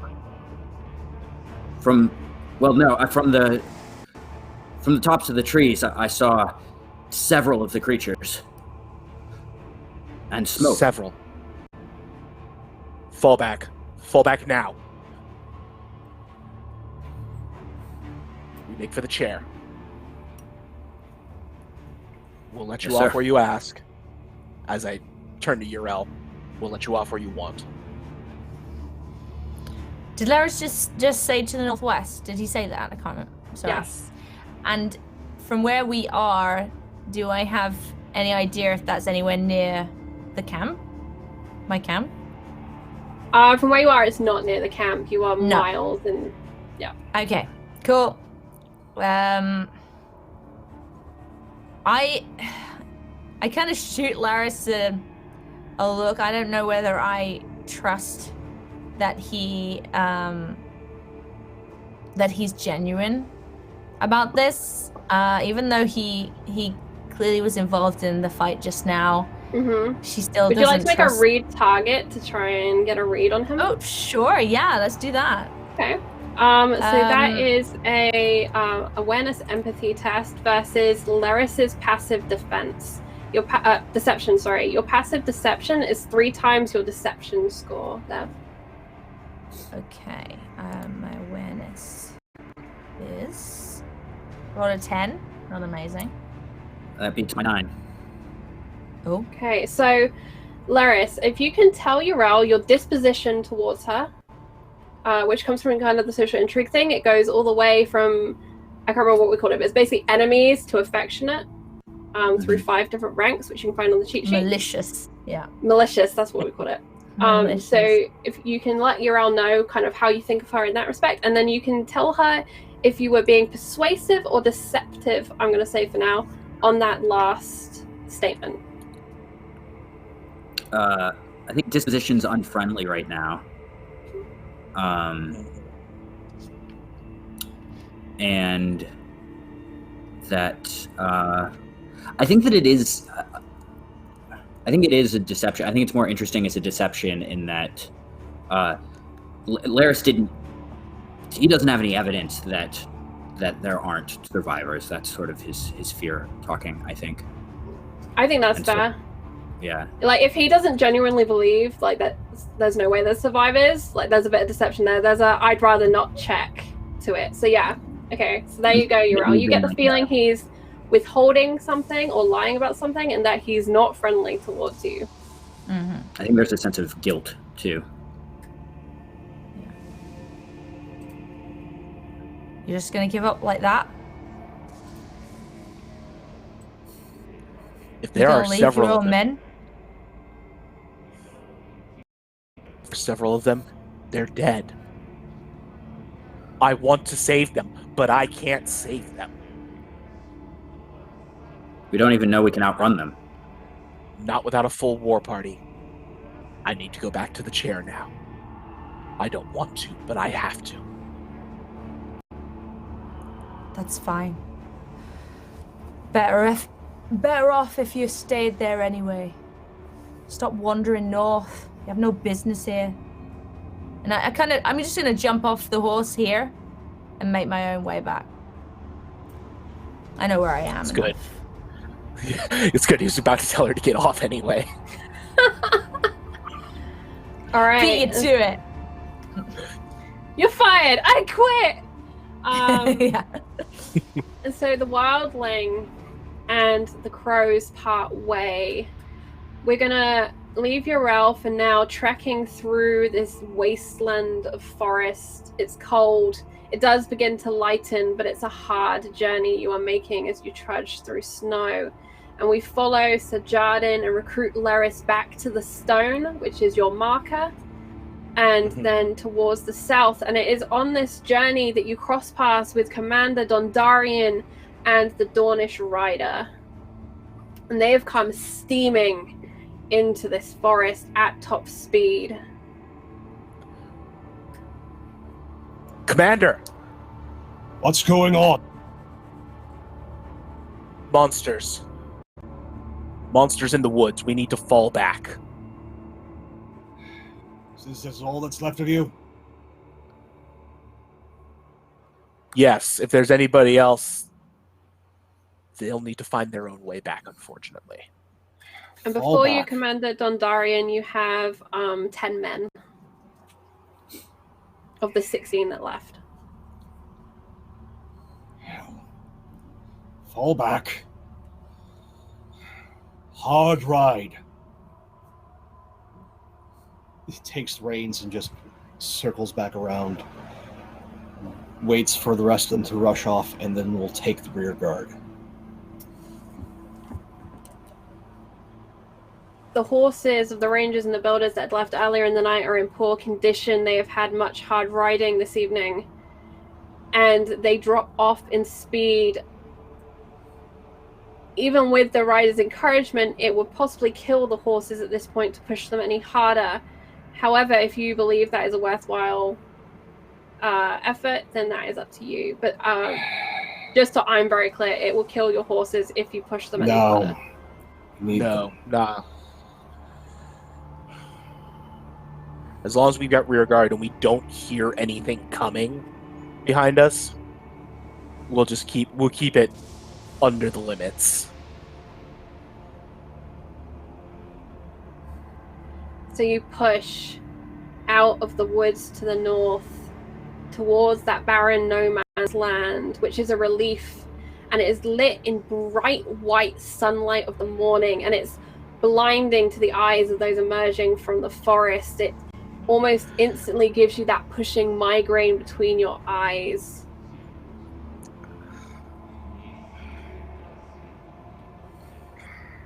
As you had returned towards the wall, there had been one blast of a horn, but it had been cut short, and that had been the last sound you had heard from the woods.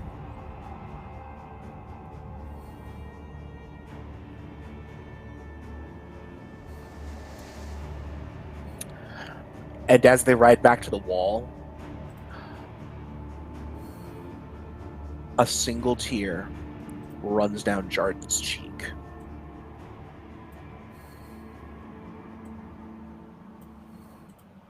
You reach Giant's chair,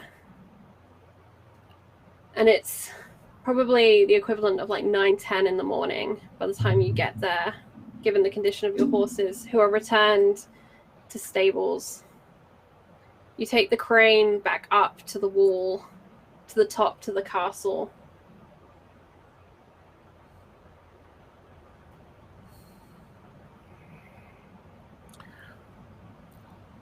And it's that point, I think, that just everything hits. The ache, the cold, the tired, the exhaustion as the adrenaline starts to flow out. They have been up all night after having been up all the previous day. And there's just nothing left. It's all you can do to pretty much get the horse to the stable, find some meager breakfast to shovel into mouth, and after you make sure there's been relief, Jardenberg is going to go to his cell, and he is going to go sleep the sleep of the restless.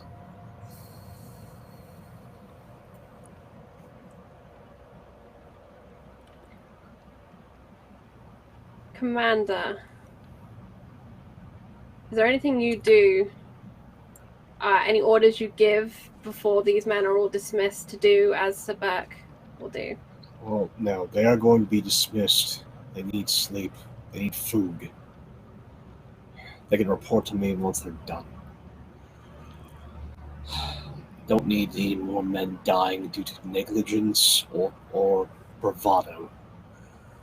So, no, let them get their rest. And as for the others, whatever builders we've got left in this place is going to be looking stem to stern inside first before ranging out for any possible other faults. We're going to have all the recruits working guard rotations with experienced men. Also, get the ones that did poorly in the exercises earlier trained on using the damn scorpion. If they can't fight that way, we'll have them fight another way. Then I need to start recording the names of the men who have not returned.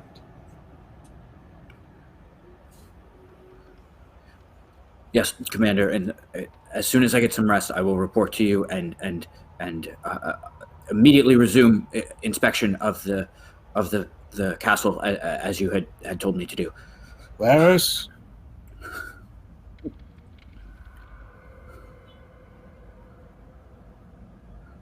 Yes, Glad Commander. you're alive.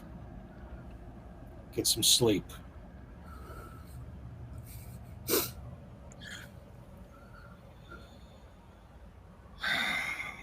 Once I got all that paperwork done, I need to have a long talk with our maester. In total, for the last 24 hours, there are 11 names for you to inscribe. 2 killed by the falling ice. 2 who did not return from the first ranging. The man who returned in part from that ranging. And the 6 who remained absent from the second expedition. Don't check my maths. Something like that. You're good.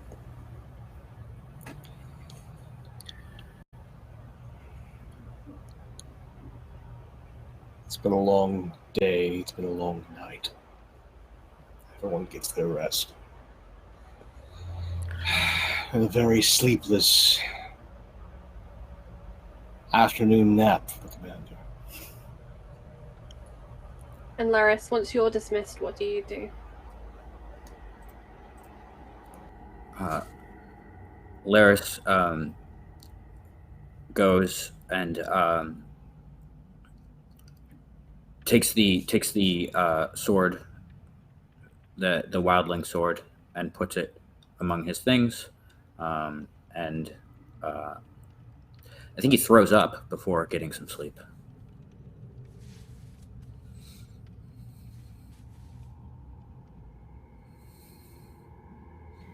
All right. We are going to pan to 3 days later. Urel, it is a longer walk back than you had expected, and your injury has taken a toll on you as well as the events of that night. You are currently sleeping in the crook of a tree, eyes closed but towards the skies. Cloud is nestled nearby. You feel her warmth warming your legs. And you're in that strange place between dreams and awake where you're dimly aware of where you are, but also somewhere else. And your mind is full of snow and trees. And then of the river that flows. It trickled at first when the snow and the frost began to thaw. And now it races thundering through the valley out towards the sea. The sea is grey steel, carved only with white frothing waves. And you feel none of the chill, just a numbness, a deep numbness. And you see a ship And it's being tossed about on that stormy sea. At least you think that's what a ship looks like. Yeah, you remember the white sails. You remember the stories of them. Great white fabric sails. And then you hear a crack. And your eyes flash open and you're back in the present. And before you on the tree, a raven tilts its head back and forth. There's something strange about this bird. One eye is black, but the other's red. And it tilts back and forth as it looks at you. And you notice in your lap is a twig. This raven had broken that twig to get your attention.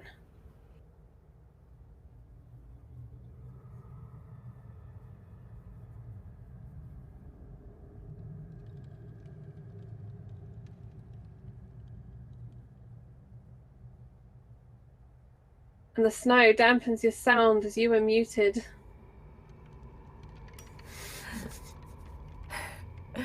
Break the moment. What do you want?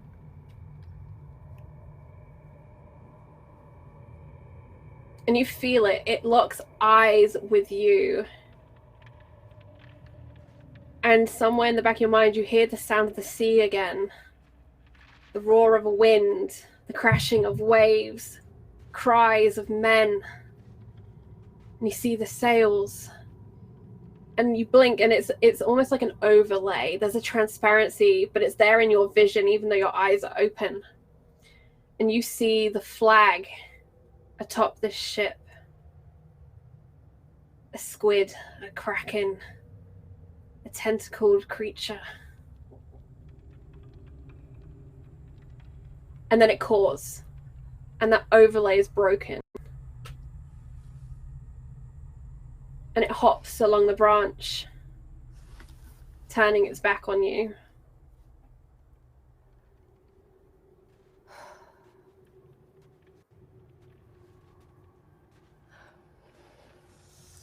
There's always something. And I lift myself back up and start heading off with a bit more pace to try and get back to the clan, because that felt like it was some sort of vision of something to come, and it didn't seem like a very good thing to come. More men coming this way north, and the ocean coming to us in a sense, and the fact that I know that a trip to the coast is needed. This feels like we're not just crows are our problem right now. So. And I'd like you to make an endurance roll. Oof. Okay. And if you have any specialty in stamina, that would apply. I don't have anything under endurance. Is that where that's where I would be looking, yes. Right? For the whole stamina thing. Yeah, no. Nope.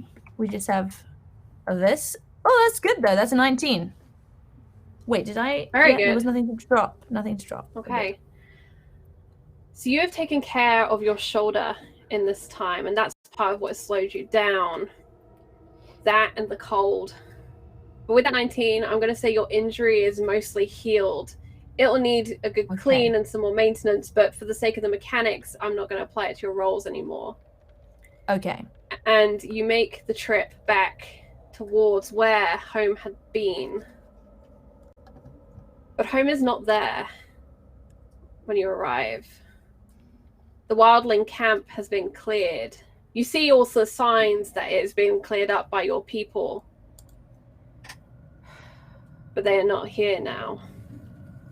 I'm just kicking myself for ever having jumped on the horse. Like that was a stupid thing to do, a waste of time. They didn't even follow through, and they just took me further from home. And she's just kicking herself for trusting crows again, like just trusting them at all. I look around for any signs of where they may have gone. if anyone left any sort of markings or tracks or any sort of indication.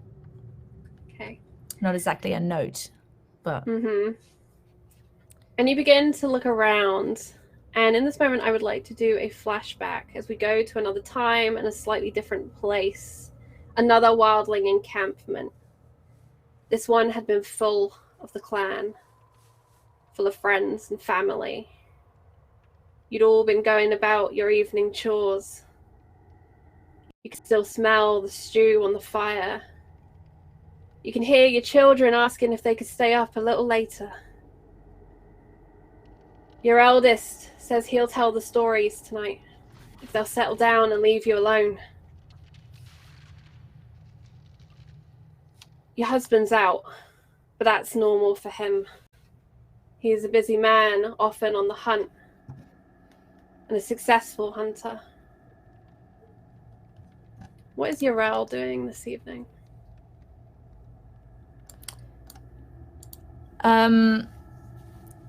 Yrel is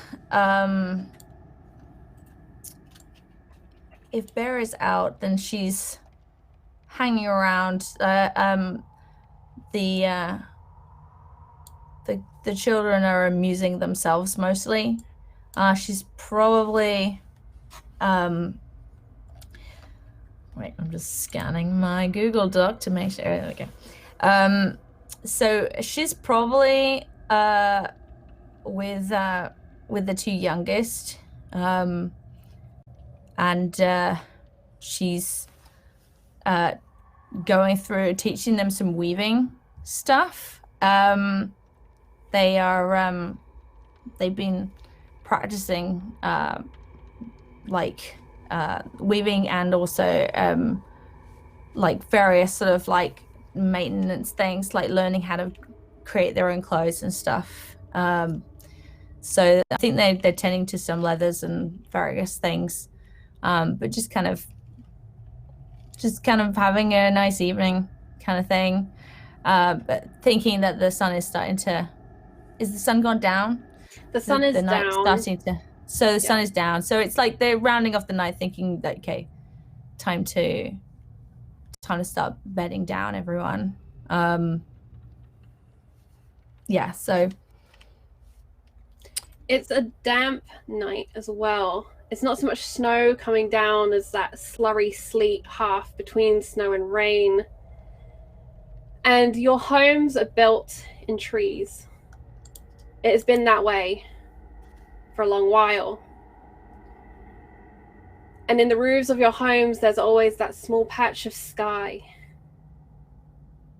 And up above you, you can see that slurry falling in through the hole in the ceiling. But beyond it, a break in the clouds and a strange tint. Perhaps a storm, perhaps those rare lights that sometimes twinkle here in the north, but it's a strange color. And then the clouds move back across and it is dark and the sleet comes down all the harder.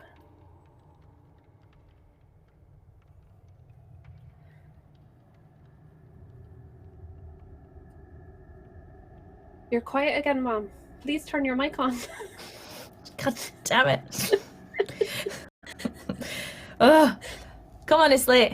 It's time to go to bed. Let's go. Oh, but I'm nearly No. done. But look, Tomorrow. I'm nearly... If I Bring get it it done with you. tonight, then I can hang it up. And then Dad will see it when he gets back. Bring it with you. You can try some here. If it gets too late, you stop. You can do it tomorrow. He won't be back till tomorrow, maybe. I don't know. You know, takes time. Depends if he's found anything. Come on, let's go. Told me he was going war or something. Probably. It's needed. I really hope he brings back one of them great tooths again. Because then I've got two. Yeah. Well, one's enough for you right now. It's almost If I bigger had than two, you. then I could have one in either hand, and then when the crawls come, I could just shank them. That's true. Because two's better than one, right? 2 holes in a crawl. Yeah. We'll have to get them sharpened for you. We won't do much now. They're a bit blunt. And they hold up the one that they already have, and it's slightly curved, but it would probably make a good blade if treated correctly. Yeah. We'll get it sharpened. Make a good knife. And yeah, if we get 2, your sister can have one too. But you're right, she needs one too. I guess. Yeah. I still think You it'd be can better have if both. I had 2. 2 holes Well. in a chroma. Well, when you're old enough to go hunting walrus yourself, you can get more, can't you?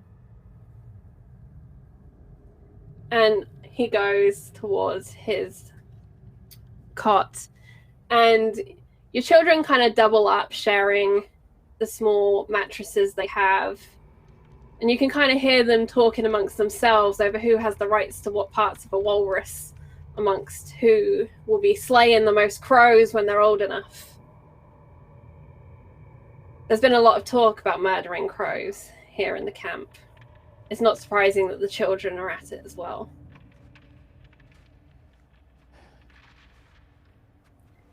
What does Yarel think about Commander Glover, the man who sits atop Giant's chair?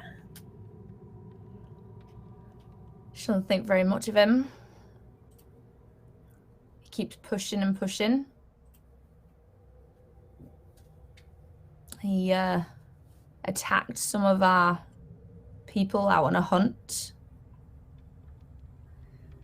and sent them back limping.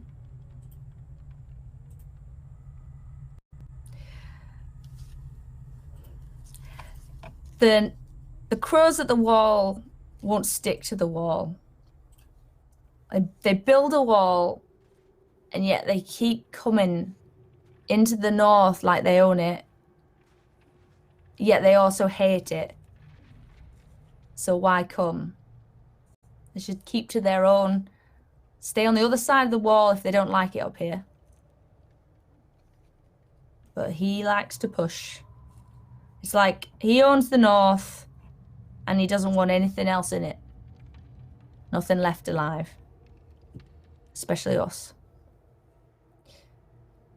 She gets down out of the treehouse, gets her own kind of walrus like tusk knife out, starts kind of almost wishing that they would just turn up. And we could just be done with them. That if they don't want to be here, then they can leave or be made to leave in whichever way is needed.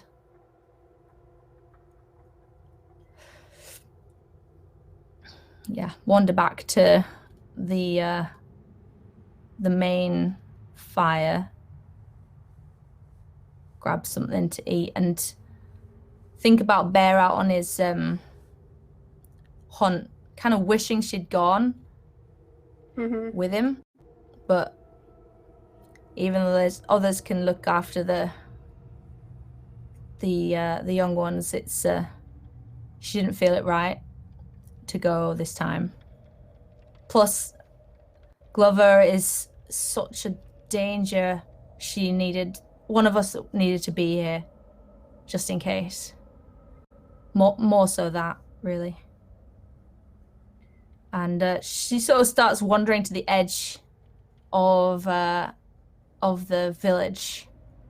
Like thinking about it and talking about it sort of almost puts her on edge, like she's like the whole like you've jinxed it sort of thing or something. Like there's a feeling she's getting, and she starts to sort of like almost start going on patrol around the edge. Just her shackles going up and stuff, and so she just starts heading away from the main village to look around. So, Burke, you've been at Giant's Chair for a while now. Since before Glover was assigned. You were put in charge of the new recruits. Only rangers. No builders. There is an extermination to be done. The Wildlings have come too close to the wall. And we need fighting men, not men building. We can build when there's something worth building. And Laris, you are one of the newest to join Giant's Chair. You've had your weapons put in your hand and your instructions given to you with no place for questioning. And tonight, Commander Glover, you have something very special in mind. You have chased the clan between the river and sky north, further north than they have been in a long, long time. And you've got them trapped, but they're not aware of it yet. Commander Glover, what are your orders tonight to your men? If they're not wearing black, put them to the sword, each and every one. Not a single one of them breathe. A wildling left alive is 5 wildlings come the next summer. We can't have them just driving down year after year. Tonight, we send a message and we reclaim what is ours. We keep the people south of us safe. No more excursions, no more passing by. Tonight, we do what is right by Westeros and by our oaths. Put them to the sword, to the fire, what have you, but no wildling left alive. Understood?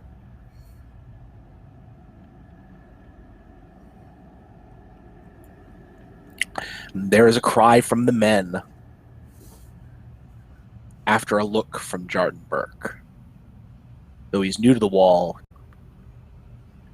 he's gotten a lot of respect with his swords play. Good. When this is done, we should be able to get resupplied. No hesitation. Not a single one left. Laris looks to a new friend of his, somebody he's met just recently, another new recruit, who he knows is from the north. He's probably seen wildlings coming south of the wall. Asks, "Are they as ferocious and fierce as he describes?" They're worse. Well, we'll kill them all then, won't we? Kill them all! Glory for Giant's Chair! A cry goes up. And so the Night's Watch set out into the night, and they do it with utmost stealth and cunning. They light few torches, because a torch in the night is a light that a wildling might see. And the fires they will light will be burning of bodies, not a warning. And they creep. And Commander Glover planned this so that the approach was sheltered by rock, by tree. So along the river on the far side, another force would turn around and flank the wildling encampment from behind. He's trapped them in the valley. And somehow the wildlings never figured it out. And so you find yourself, Sir Jarden, Recruit Laris, and Commander Glover, on your final approach towards the village. All is peaceful and domestic. It's almost as if no one's watching.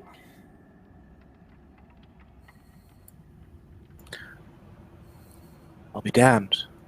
Your intelligence was right. the fighting men are out. Yes, they're on a hunt. I have a contingent of rangers specializing in archery, going to flank them as they try and come back once the sounds of fighting are stirred up. They'll mow them down. Right now, we have to draw the noose. Let's make it quick. As you command. Begin the assault.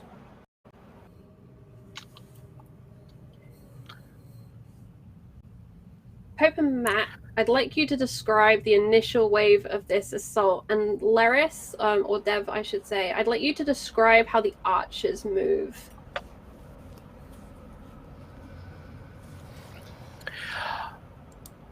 The initial Pretty assault sure begins. Go. No, please. Okay. The initial assault, again, it's very much like a noose, using the river as a wall to just press in. So the camp is encircled. The first thing that happens is a flaming arrow from Glover's side is fired towards the opposite edge of the camp, which then signals riders on horseback with torches and sword to come barreling through before circling back, just becoming a wheel of death. With men on foot as the horses charge down, following behind, creating a wheel.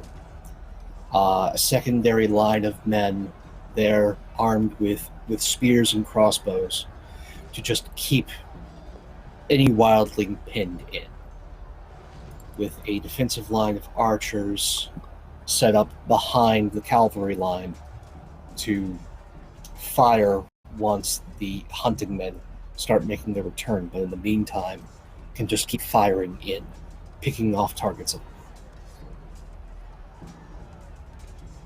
So Jardin, once that flaming arrow goes out, you are in that initial push of men. You ride well, you fight well, you are into the melee. Laris, you are with the archer line, waiting for your moment, the break, and Urel. What is the first you realize of this assault? Hearing shouts and screams from the village, and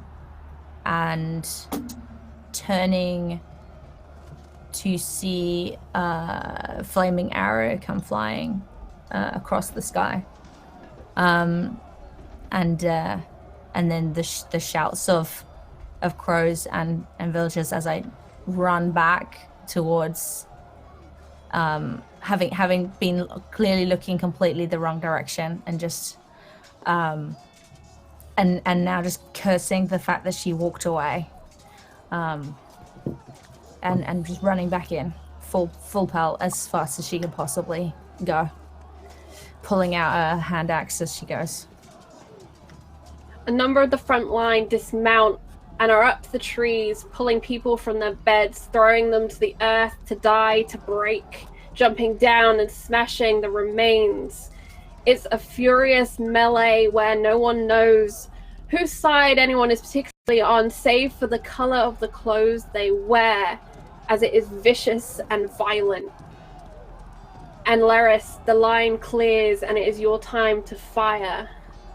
Describe what you see as you take your shot and where you aim.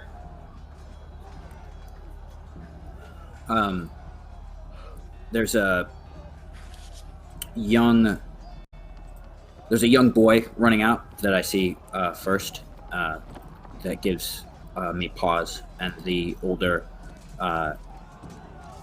brother beside me fires and shoots at the boy as he's making his way to the edge of the village. And he looks at me and says, "Not one of them can get out to warn the hunters. Fire!" And Laris takes aim at another very young wildling and fires. And somehow on this day, your shots are clean and true. As you kill those who break free, that is your order. Not one wildling, for 5 more appear. And as you watch, they are furious fighters. You see a woman with a hand axe slash through a man before turning on a second. She fights 2 at once with a single hand axe as she attempts to get back to her home. You can tell she is looking at that house with such a furious intention. And Burke, you are in this, fighting sword to sword, blade to blade. Describe your action in this melee. Burke is fighting, and it's good enough. You know, he fights off those that come for him, that try to kill him, but he doesn't go for the butchery.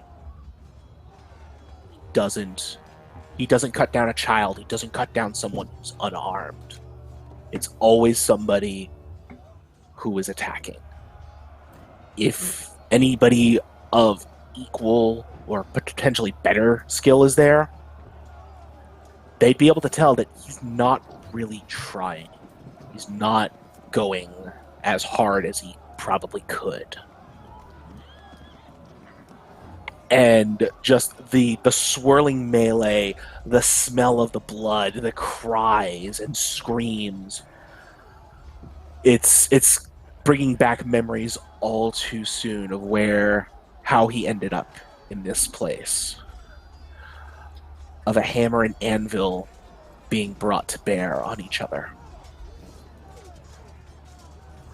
And as he keeps fighting, he starts to slowly withdraw,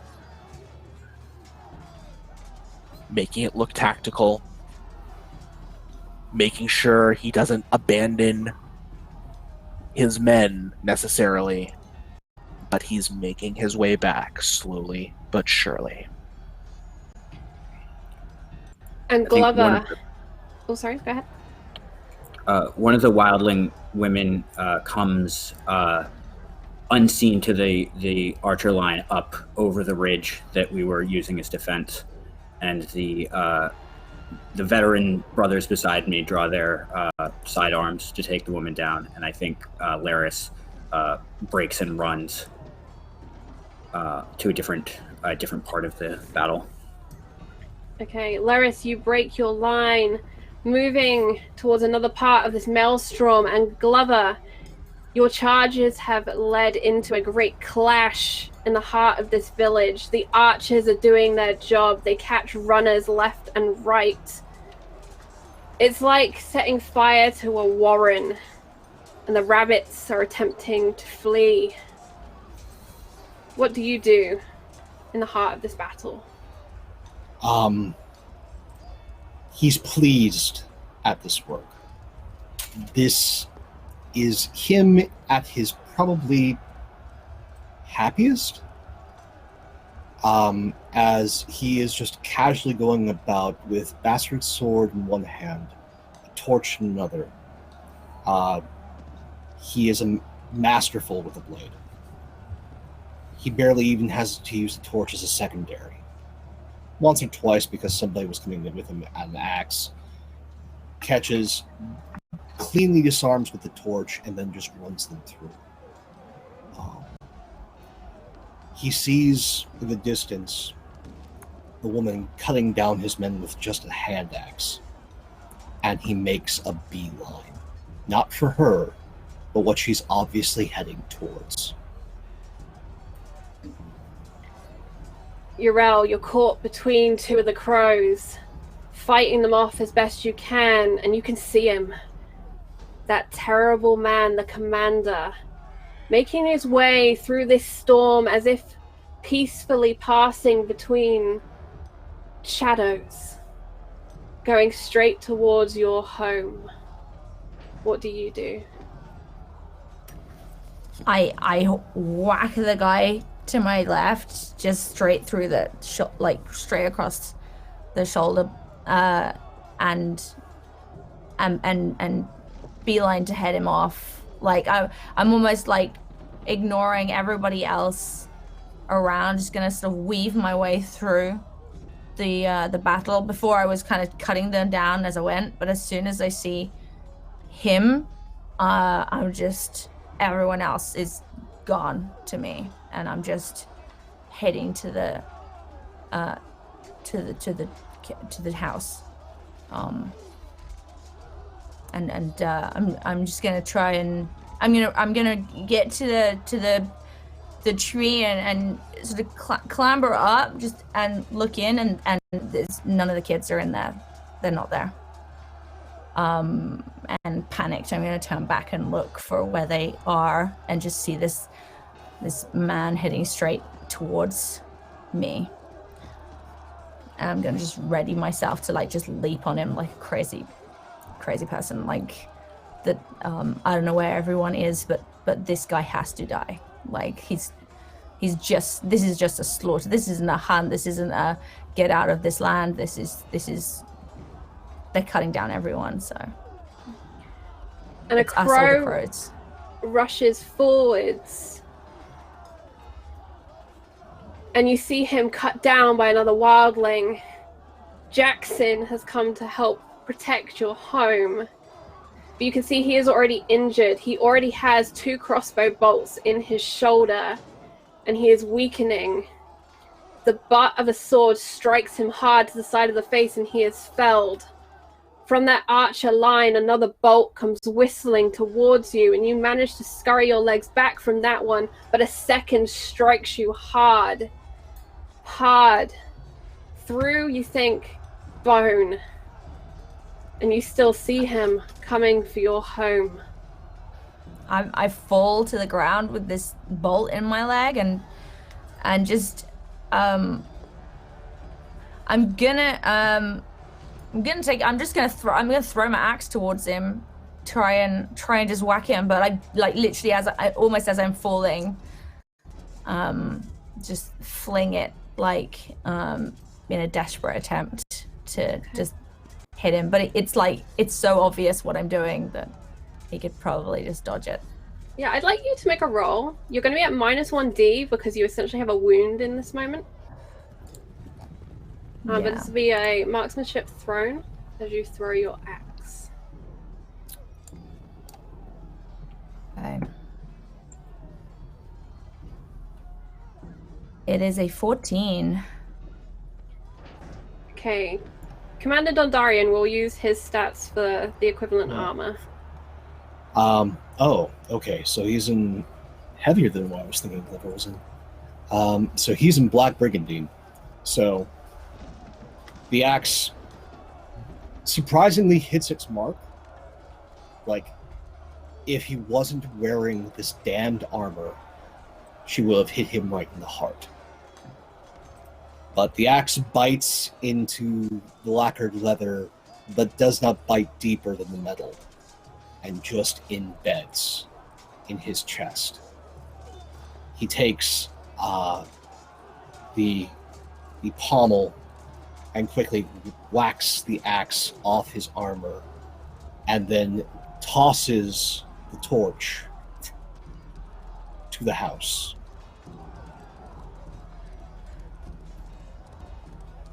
I'm scrambling to look for another weapon. I don't have a second axe on me, but I'm gonna just look for anything fallen that I can try and grab and do the same. But he almost seems like he's an other at this point, that he took an axe to the friggin' chest and he didn't falter, and so she's kind of thrown by that a bit. That what could she possibly do? If this and you guy see this torch just arcing towards your home. You're scrambling around, and you see there, just under the mattress of one of your children's beds, is that walrus tooth.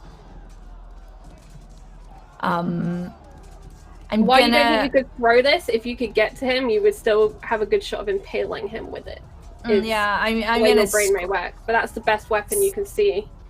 I'm gonna scramble in, because also like he's just thrown a torch in there, and I didn't see the children, but they may have been hiding, and so I'm sort of desperately gonna climb up the thing, screaming for the kids and just calling out their names, and I'm gonna grab for that walrus tooth, and probably let me see, because I feel like I'm just gonna, like, if there's a back window or some sort of, even if she can climb out the hole in the roof hatch. almost, because he's probably gonna come up the stairs, or at least there's, you know, the place is on freaking fire, so she's gonna just roll out as much as she can, just clinging to this tooth, and head out sort of the back to try and get assistance from him, but be ready.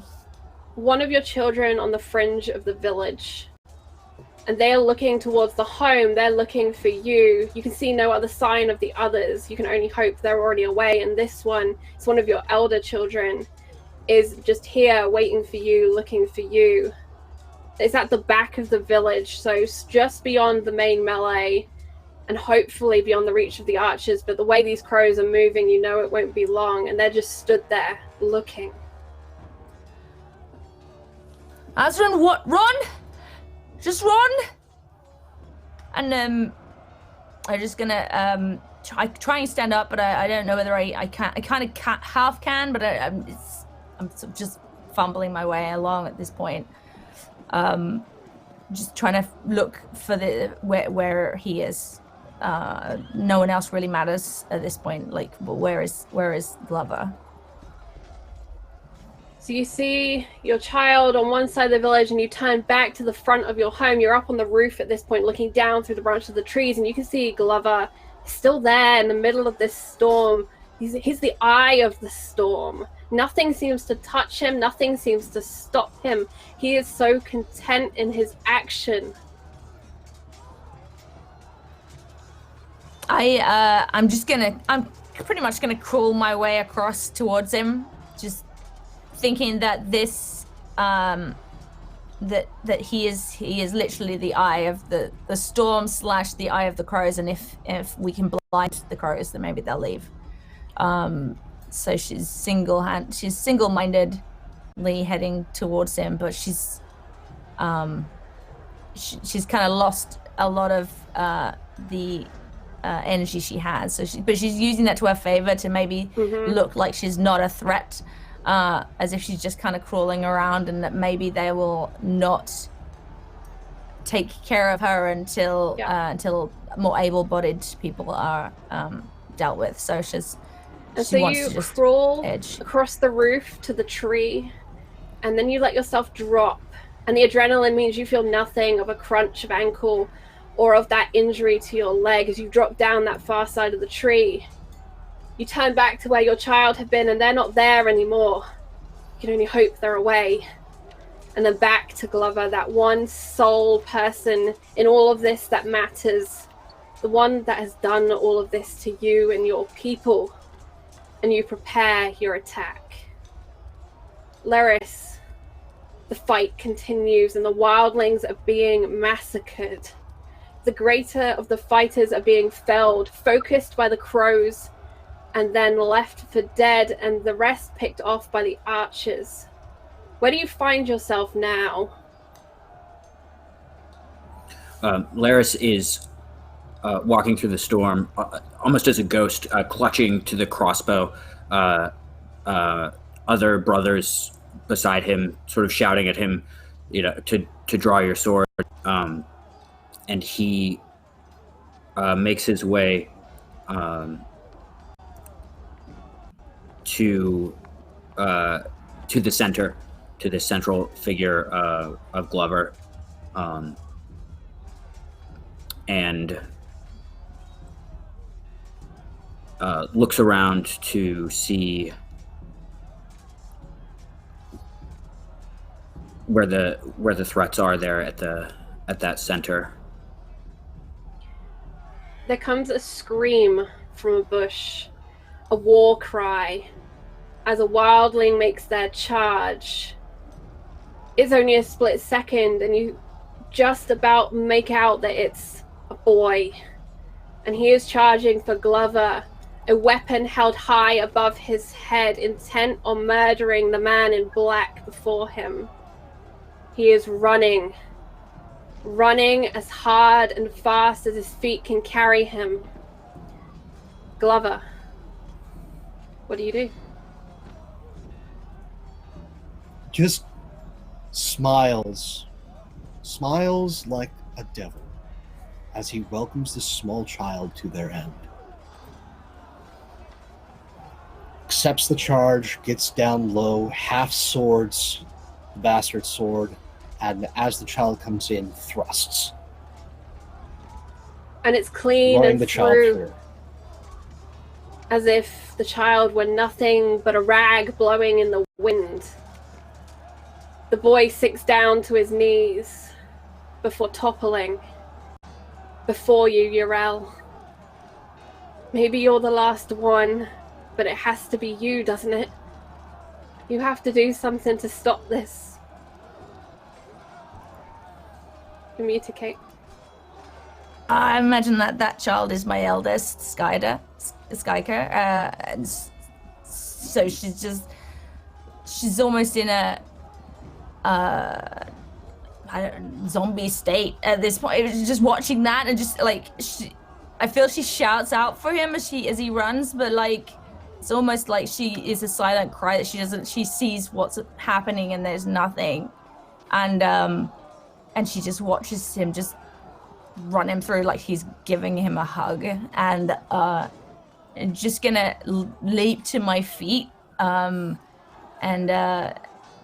just charge at him, freaking like with that walrus tooth or whatever. I don't know if it's the blunt one or if she's found a sharper one, but she doesn't care at this point, because like she's just seen one child definitely get killed, and the others she has no idea about. She doesn't know if they escape, but this is just, it's gotta end. And so she just charges right at Glover as fast as she can. If I may, he sees this charge, and he sees that there's so few around him now. It's almost like a cat playing with his food, and accepts the charge, sidesteps, and then just draw cuts along the back calf, hitting tendons and ligaments, just slicing it down, and lets out this high-pitched cackle as he just cleans the blade and then hefts it back and gesturing for Yrel to make another pass. I think Yrel is gonna stumble quite badly. That she's almost like hopping. She's trying not to fall, but he just like cut so many tendons and things on her leg that the arrow was bad enough, and now she's like hardly can do anything. So she turns, but she's kind of just hopping towards him. It's kind of like crazy that she thinks she can even win this, but I think there's almost a death wish going on at this point. That there's no running away from this. There's no turning back from this. She just has to keep going until he slits her throat or whatever. It's just like, so she's just gonna keep coming back in for more, but trying to be more tactical and less, in a way, less ragey, just running, but like she's gonna make this count. There's such a bloodlust that's going on that she's trying to suppress that and not just run into a sword, but it's almost like, you know, she doesn't even need the walrus she just wants to claw him like she's a freaking pull him cat apart with her herself, bare you know? hands. Yeah, freaking. And yeah. Laris, this is kind of what you're watching as the commander taunts this woman who's dragging an all but ruined leg behind her, stalking around like a panther, like a wild thing, set on killing him. And your crossbow has been following the pair of them. But then you hear a cry from the side of you as a wildling comes in for an attack on you. You'd been so mesmerized by the eye of the storm that you'd been unaware of it, and it catches your attention. And in this moment, Sir Jardin, where are you? Sir Jardin is nearing the eye of the storm. He's right at the edge. He can see it. His shield arm drops to his belt. And when it comes up, he's gripping a dagger. And with just...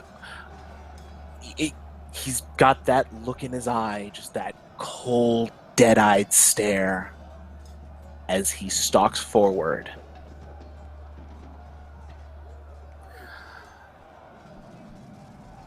You hear a second peal of wildlings come from somewhere. A group that hadn't been in the main camp has arrived, and there is a skirmish unfolding, a renewed battle. But before you, in that eye of this maelstrom of death, Commander Glover continues his taunting of a woman in clear agony, who's armed with what looks to you like a blunt bone. But she stalks around him as best she can, dragging that injured leg. No one else seems to be paying attention to this scene in this moment. They're all busy, burning, destroying, killing, fighting, defending. Yrel, what is the last action you take in this moment?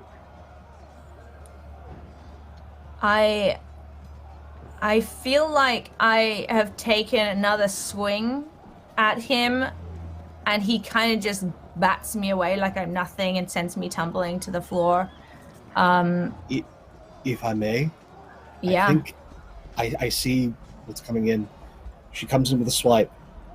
It hits, and because it's this blunt thing, it actually somewhat bites in to the plate right along the shoulder where it meets the neck.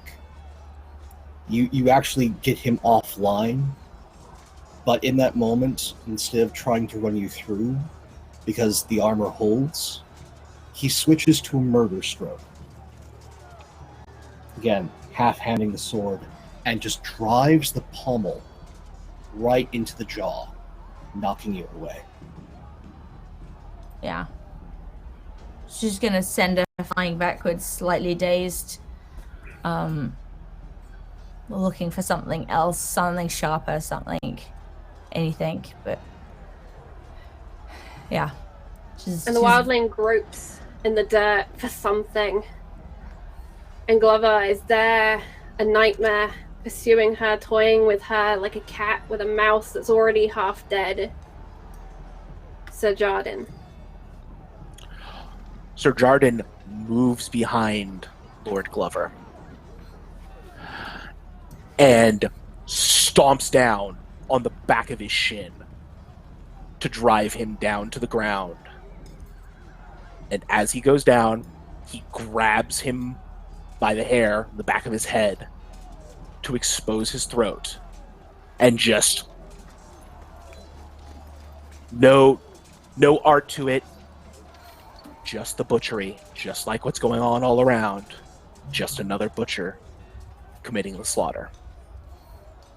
And Laris, you turn back in time to see this wave of blood come streaming out of the commander's neck. There's a lot happening. There's smoke in the air now, and it hangs like a smog. What do you do, Laris? I throw a wildling that's coming behind me. I sort of duck and am able to throw them past me. And I think that I think firebolt, and I think that it sort of aimlessly lands in the dirt in front of Jardin. And he's not even paying attention to that. He doesn't register to him as he lays out Glover and watches him die. He'll lean in and whisper, "Commander Glover, men must die, that men must serve. And good sir, your dishonorable service has been found wanting." And then he will stand on his throat as he stands back up and sounds the horn to retreat. This low moan sounds out, and the fighting it dies away, Yrel. You're not sure how long it takes, but it does. Slowly it all just stops. And there's that burning smell filling your nose. And the pain, that seeps back in as the sound seeps out. I just kind of watch Jordan as they leave. I'm just staring at him since I saw what he did, and just until they start to leave, and then she kind of comes back into where the hell they are, and is anybody left at all? But only when all the crows have gone. And I think she kind of reached and grabbed for another axe or something when all this happened, and turned around to see this all happen, and she was just standing there with this axe staring at Jordan and wondering, like, but there's something stops her from just throwing it at him. But if I might, like, as she's watching and he stands back up, he looks at her right in the eye, just that absolute cold stare as he stands on the commander's throat and brings the horn up to sound that retreat before.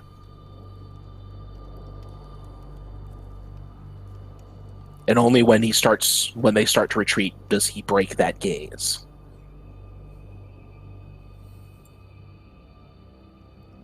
Yrel, the crows do leave the clan. What remains of it anyway? Burning. Dead. So many dead things, so many broken things that don't even appear entirely human anymore. And it is Runa that finds you. Runa, who drags you away.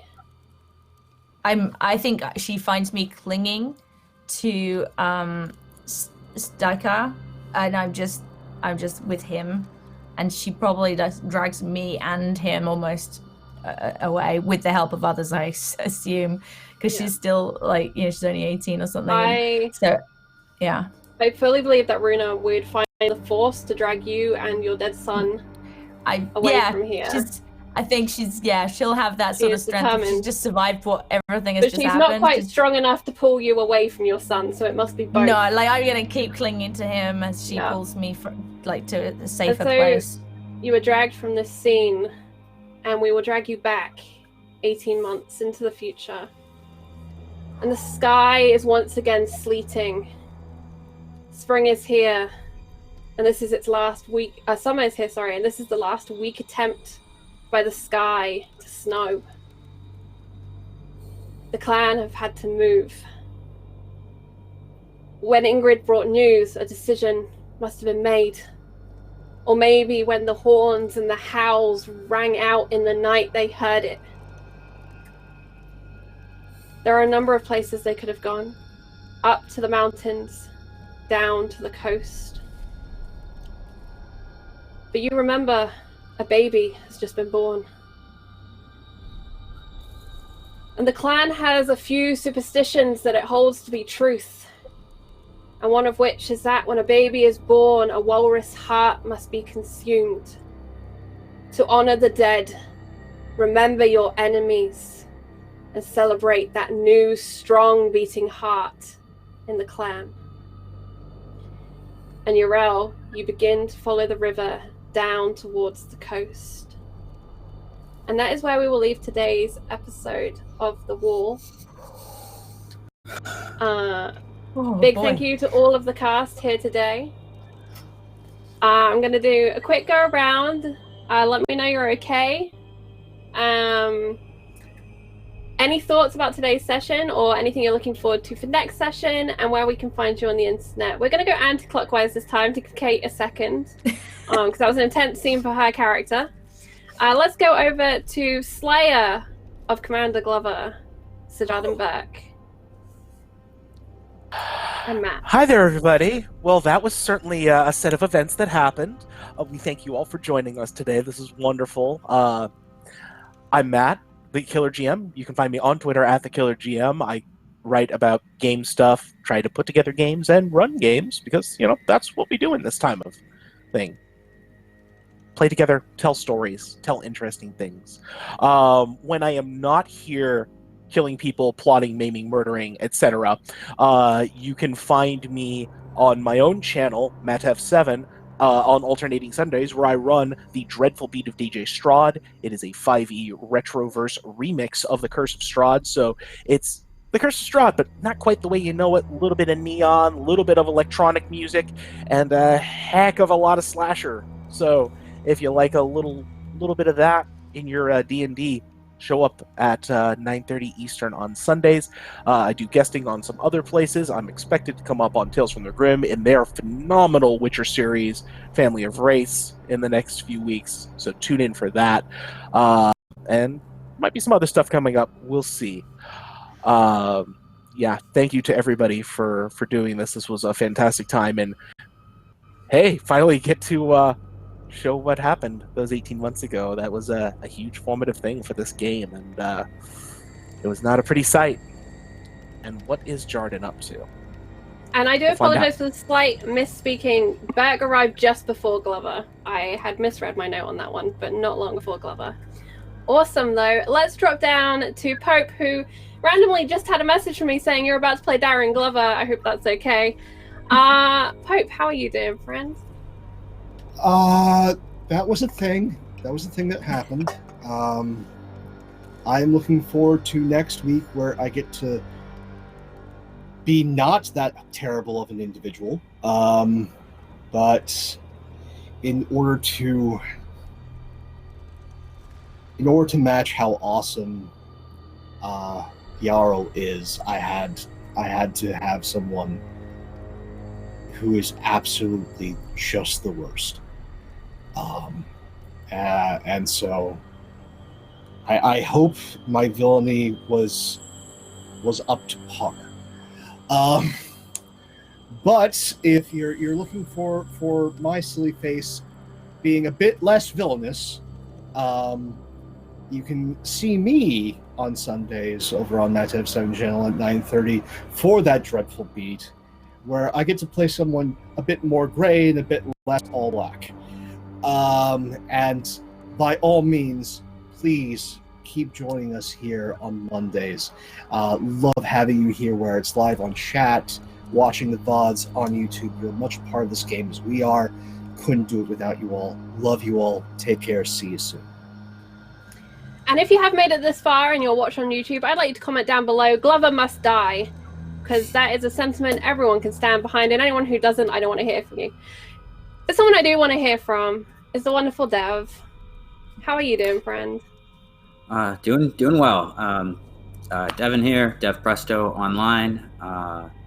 Thank you so much for everyone joining us on this journey and allowing us to explore the darkness, the consequences of this world, the bad things that happen, and the bad people who do them. I think today was I'm grateful that we took the time to really see Yorel's home before the conflict, and to the beauty of seeing who these people are makes the consequences and the sacrifice real and meaningful, and that was great to see and hard to lose. Any projects from you, Dev? I'm here every Monday, and I do have. If you follow me online, I'm working on a sketch comedy, slapstick, silly video that is coming out next week. That I'm very excited to share. Where will we be able to find that? I'll be posting it.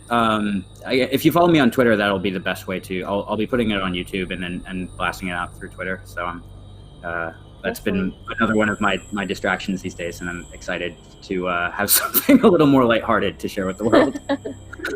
So that is Dev Presto over on the Twitter. You can see it over on our nice little overlay here. Let's pop on up, however, to the wonderful Actors at Work, also known as Kate. How are you doing, friend? Hi everyone, Queen of Mute here. Sorry about that. I was useless. I'm like, I must mute. I don't want to disturb anyone and then forget to turn it on again. I'm an idiot. I need a big red light or something.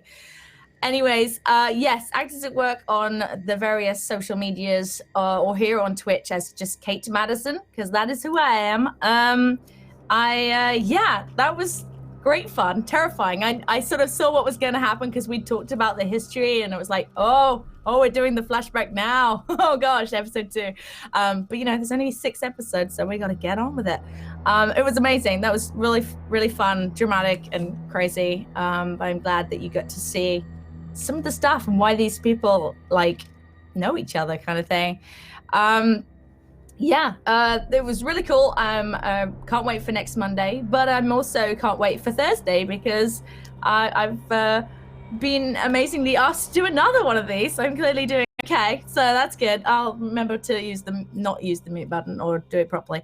But on Thursday, with the Troublemakers. Is it the Troublemakers? It's Troubleshooters, an action espionage game based on 1960s comics, kind of like The Man from U.N.C.L.E. meets Tintin meets that kind of Pink Panther a little bit, I think. So Kate, you're joining us for that. By that. Yeah, I'm joining you for that. It's at 11 p.m. UK time, 6 p.m. Eastern. And then I also do it on a different channel on Chaotic Neutral Games. I play D&D every Friday as well at 8 p.m. It's crazy. My life has suddenly become very, very busy, but it's all in a good way. And you can also see me streaming myself on my own Twitch channel every day at mornings in the US, so 6 a.m. or 9 a.m. depending on where you are, or 2 p.m. here in the afternoon, which is pretty much my mornings at the moment anyway. So that was great. Thank you so much for joining us and watching, and hope you enjoyed it and it wasn't too dramatic for you, but it is Song of Ice and Fire, so there was some fire and some ice. So I have a couple of things to mention as we get to the end of the episode. One thing is a tiny bit of housekeeping. I would like to award all players 20 XP or 2 specialty dice, if you'd like to think of it that way. You can bank these and save up if you'd like to buy something big for the finale. I imagine you will be getting more XP by then. Or you can spend them, as I've said, on the 2 specialty dice. That does apply to Alyssa as well, who will be back with us next week here at 3 p.m. on a Monday. If you are looking for more A Song of Ice and Fire, we do have a sister campaign to the ones that we run here on Encounter Roleplay that shares the same era and world of Westeros, and that is After the Fire. And this week over on Follow Black Cats, they are doing a special interview with RPG Webby, aka Sam, who is the GM for that game, and asking the important questions on how you build a world and how you deal with the fact that Charlie is now DMing the other half of it and messing with the storyline. It's going to be really good, so please go and check that out if you enjoy A Song of Ice and Fire. After the Fire is a wonderful campaign that's just passed its 1-year anniversary and has done 3 seasons. Other things to mention coming up this week, we have a full roster every day this week, Monday all the way through Friday. We have bumper shows for you. Tomorrow we are back at 2 p.m. Eastern with Pendragon's Parish, our Tentacle Tuesday Call of Cthulhu Dark Ages game, which will be followed by Coriolis Last Horizon, a great grim and perilous sci-fi game in which they are currently committing a little bit of heistery. That is how I will frame it. And a final reminder that on Sunday at 3 p.m. Eastern, we have our monthly Meat Grinder, which is our charity stream in which our heroes will be facing a fierce Fae gauntlet and raising money for Great Ormond Street Children's Hospital, which is a wonderful cause. So if you have any time on Sunday, please stop by. Please hit the retweet button. It's a free way to support. And also, please donate if you have any spare money. The littles deserve a little bit of something. Major thank you to all of you for your support, whether it's subs, Patreons, being here live, or watching on YouTube.